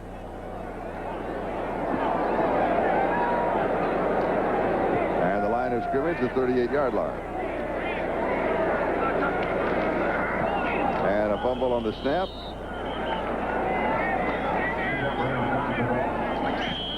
As we'll check the 10-minute ticker, Denver and San Francisco look as if they're headed for overtime. Phoenix in front of Pittsburgh, although Pittsburgh did pick up another touchdown, and a final. New Orleans defeats San Diego 23-17. And San Diego will travel to Miami to take on the Dolphins next Sunday afternoon at 4 o'clock local time. And you will be there, won't you? Yes, you're taking the weekend off. Relax from all of your long hours and so, while the rest of us just trudge through the darkness and continue working. Charlie, if I wanted any guilt, I'd call home. Okay, I don't need to hear it in the broadcast. How is your mom? I haven't talked to her since the Pocono 500. She's doing quite well. She's a delightful lady. Thank you. I give guilt. I don't accept it, yes. 2 minutes and 20 seconds, that is the time remaining. But I'm looking forward to, in fact, it'll be the first broadcast for me in Joe Robbie Stadium, which happens to be also the 50th home NFL stadium that I've broadcast in. Are you missing any stadiums? No, I got them all now. You know, I've not even been inside of Joe Robbie Stadium. No, I haven't. Well, I understand it's fabulous. Yeah, I do too. I saw it from the outside this winter, taking a tour on my own. Don't you remember that you played there? Wouldn't they let you just come in and look around? I just introduced myself to the whole group. They forget easily.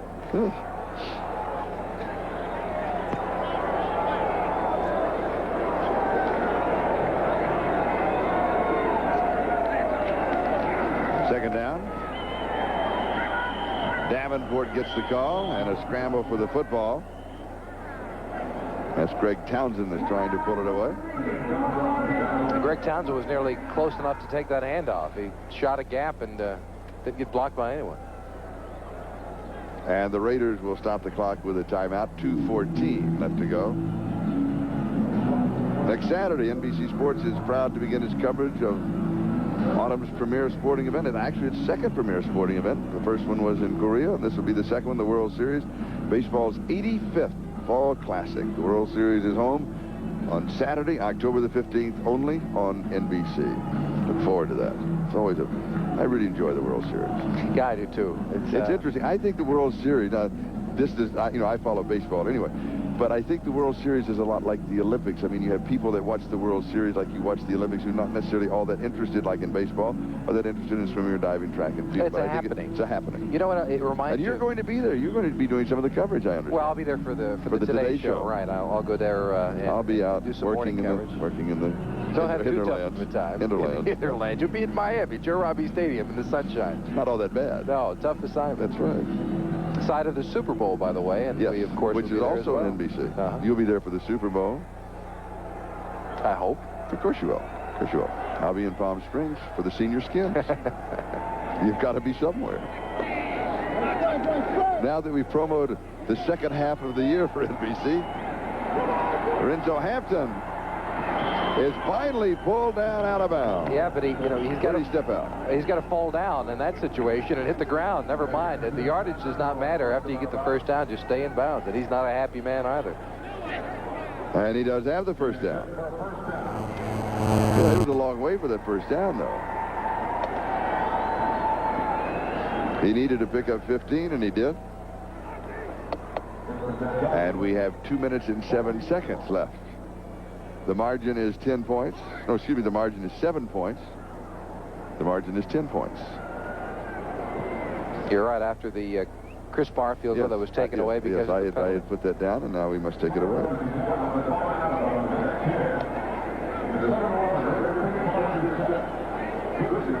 Has this been a strange ball game? I think so. It has been. The 24 points, all the scoring in the second quarter by the Dolphins. They've been shut out in the first, third, and fourth quarters. That's unusual. The Raiders were 7 in the third and 7 in the fourth, 24. Let me tell you something about coaching. Yesterday when I went to the Raider camp, Matt Millen and a couple of the players, they were lined up in the 4-3, and I asked about it later, and they said, well, it's kind of a surprise. We're going to play a lot of it tomorrow. When I went back to to see the Dolphins practice. And by the way, they practiced on the top of a garage. On the top of a garage? They had nowhere to go. A big garage or a little garage? It was a big garage. They had nowhere to go because USC was playing yesterday in the Coliseum. Yes. They couldn't practice there. They were worried about traffic in the area because of that big contest. So they just had a little walk-through. They don't do a lot of running in shorts. And they went up on the top of the garage from their hotel. But afterwards, talking to Don Shula in his hotel, he had on the blackboard one thing drawn up. It was the 4-3 defense. And he said, I think we're going to see some of this tomorrow. That's preparation on the part of the coaching staff. Had to be ready. No surprises. Be ready for everything. Absolutely.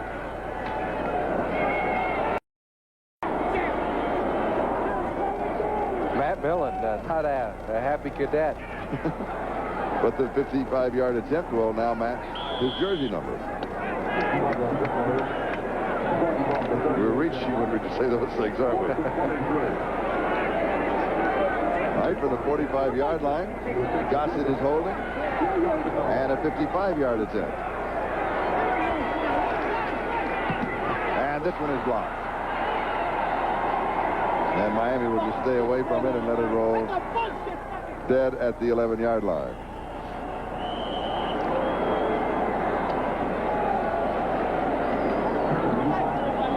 Was it Jeff Cross that got it? We believe it was Jeff Cross that got the block, but we're not 100% sure. And, of course, the field goal attempt that fails, you bring it back to the line of scrimmage if it's outside the 20-yard line. And it is, yes, Jeff Cross, the rookie from Missouri. Here's a look at it. Number 91 Cross right in the middle. Oh, yes. Comes clean. Comes absolutely clean through the line. Got the Dolphins making a good move to staying away from the ball downfield.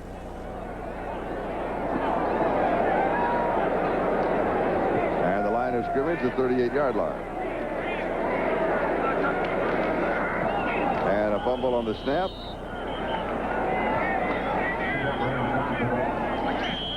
As we'll check the 10-minute ticker, Denver and San Francisco look as if they're headed for overtime. Phoenix in front of Pittsburgh, although Pittsburgh did pick up another touchdown, and a final New Orleans defeats San Diego 23-17. And San Diego will travel to Miami to take on the Dolphins next Sunday afternoon at 4 o'clock local time. And you will be there, won't you? Yes. Yes, you're taking the weekend off. Relax from all of your long hours and so, while the rest of us just trudge through the darkness and continue working. Charlie, if I wanted any guilt, I'd call home. Okay, I don't need to hear it in the broadcast. How is your mom? I haven't talked to her since the Pocono 500. She's doing quite well. She's a delightful lady. Thank you. I give guilt. I don't accept it, yes. 2 minutes and 20 seconds, that is the time remaining. But I'm looking forward to, in fact, it'll be the first broadcast for me in Joe Robbie Stadium, which happens to be also the 50th home NFL stadium that I've broadcast in. Are you missing any stadiums? No, I got them all now. You know, I've not even been inside of Joe Robbie Stadium. No, I haven't. Well, I understand it's fabulous. Yeah, I do too. I saw it from the outside this winter, taking a tour on my own. Don't you remember that you played there? Wouldn't they let you just come in and look around? I just introduced myself to the whole group. They forget easily.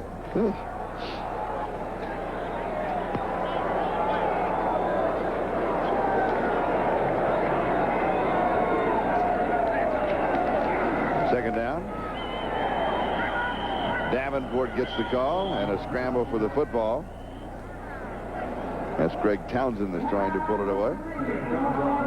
Greg Townsend was nearly close enough to take that handoff. He shot a gap and didn't get blocked by anyone. And the Raiders will stop the clock with a timeout. 2:14 left to go. Next Saturday, NBC Sports is proud to begin its coverage of autumn's premier sporting event, and actually its second premier sporting event. The first one was in Korea, and this will be the second one, the World Series. Baseball's 85th Fall Classic. The World Series is home on Saturday, October the 15th, only on NBC. Look forward to that. It's always I really enjoy the World Series. Yeah, I do too. It's interesting. I think the World Series, now, this is, I follow baseball anyway. But I think the World Series is a lot like the Olympics. I mean, you have people that watch the World Series like you watch the Olympics who are not necessarily all that interested, like in baseball, or that interested in swimming or diving, track and field. It's a happening. It's a happening. You know what? It reminds And you're going to be there. You're going to be doing some of the coverage, I understand. Well, I'll be there for the Today Show. Right. I'll go there. And I'll be out do some working in coverage. the Don't have too tough of a time. Hinterlands. Hinterlands. You'll be in Miami, Joe Robbie Stadium in the sunshine. It's not all that bad. No, tough assignment. That's right. Side of the Super Bowl, by the way, and yes, we, of course, which is also on NBC. You'll be there for the Super Bowl. I hope. Of course you will. Of course you will. I'll be in Palm Springs for the senior skins. You've got to be somewhere. Now that we've promoted the second half of the year for NBC, Lorenzo Hampton is finally pulled down out of bounds. Yeah, but he's got to step out. He's got to fall down in that situation and hit the ground. Never mind. The yardage does not matter after you get the first down. Just stay in bounds. And he's not a happy man either. And he does have the first down. Yeah, it was a long way for that first down, though. He needed to pick up 15, and he did. And we have 2 minutes and 7 seconds left. The margin is 10 points. No, excuse me, the margin is 7 points. The margin is 10 points. You're right, after the Chris Barfield that was taken away because I had put that down, and now we must take it away.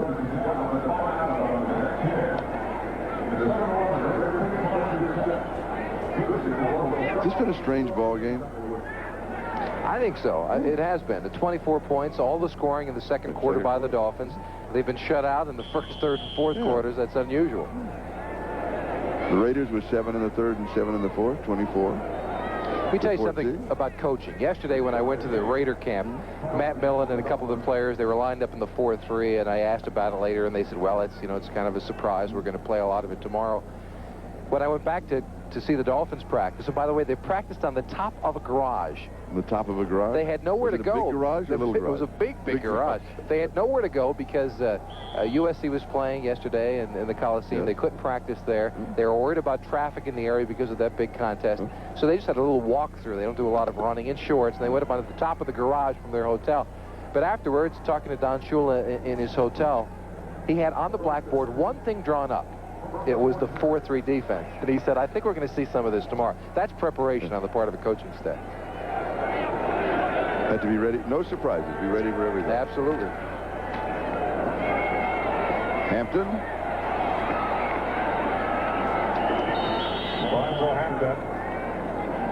And that'll take us down to the 2-minute warning. So we'll take a timeout. Miami 24, Los Angeles 14. Back in a moment. Charlie Jones, Jimmy Cepolo, officially 1 minute and 59 seconds left to go. And a report card on the Miami Dolphins. Reno, 14 of 36, 175 yards. Stratford, 39 yards rushing. Clayton, 6 for 86. Jarvis Williams, 2 interceptions, 2 of the 4. Rodney Thomas has 1. Don McNeil also has 1. And now we're going to run the clock down as much as possible. As the Raiders are out of timeouts. And there's that big 45-second clock now as opposed to the 30. There's the Raider report card. Schrader with 4 interceptions on the day.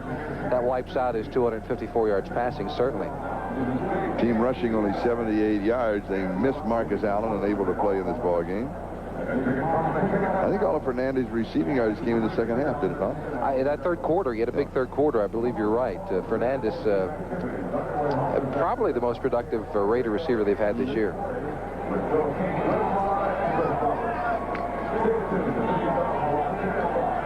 And now you'll take the countdown and do it again. You notice the Dolphins keep that one lone running back on the 40. It looks like it's Lorenzo Hampton back there just in case there's a fumble that gets kicked out. His job is just to prevent a touchdown in case that happens. Before the game, we had a little fun. Don Shula down there talking to Matt Millen. The two of them joking quite a bit, have known each other for a long time. Matt Millen, and as we look at our Budweiser player of the game, Jarvis Williams, number 26, with 2 interceptions. And Budweiser will make a contribution to the United Way. on behalf of all the MVPs selected in today's game. So the Most Valuable Player Award sponsored by Budweiser, Jarvis Williams. So congratulations. Now with the countdown, 23 seconds in down, they may just take it all the way down until they run out of time.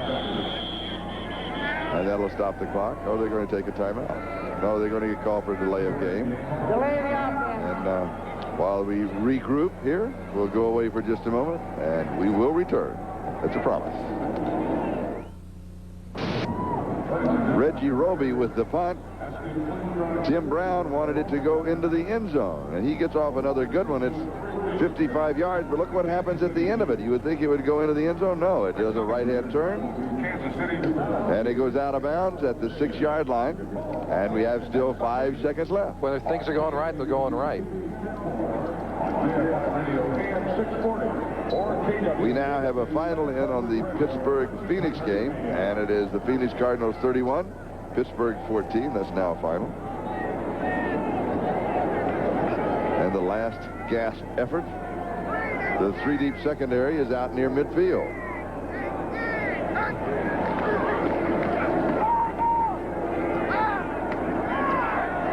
Here is Lofton. Slips one. And then is dropped by the next 2 tacklers. Out at the 36-yard line. And with that gain of 30 yards, this game officially comes to a close. The final is Miami 24, Los Angeles 14. We'll be back to the Coliseum in just a moment. He wins by 10. Their record now is 3-3. The Raiders' record is 2-4. San Francisco and Denver now in overtime. They're tied at 13. And you now have time to finish your story. Yeah, I started that story about Matt Millen and Don Shula, friends from before. But watch Matt Millen, the jokester. Don Shula went to say hello, and Matt was thinking, oh, come on over here. We're going to have a little bit of fun. Don Shula a couple of years ago sent in a wide receiver to crack back on Matt Millen, and that's what he's telling him. We're going to do it again to you, Matt. Little good luck and fun by the Dolphins and the Raiders. Miami 24, Los Angeles 14. Miami, the defense carries them again. Yeah, if they carry them long enough for the offense to start playing well, they can become a force. Yeah, and you know, with all the talent the Dolphins have on offense with Marino, Duper, and Clayton and Stratford, they're going to come up to par. So the Dolphins should be pleased, and though they're just 3-3, they've got a defense that's starting to work. A particular reason the offense has not gotten on track? I really don't know. I wish I could point a finger at something, but I can't. They've got a lot of talent, and Al Davis is perplexed. And the Raiders continue to struggle. So long from the Coliseum.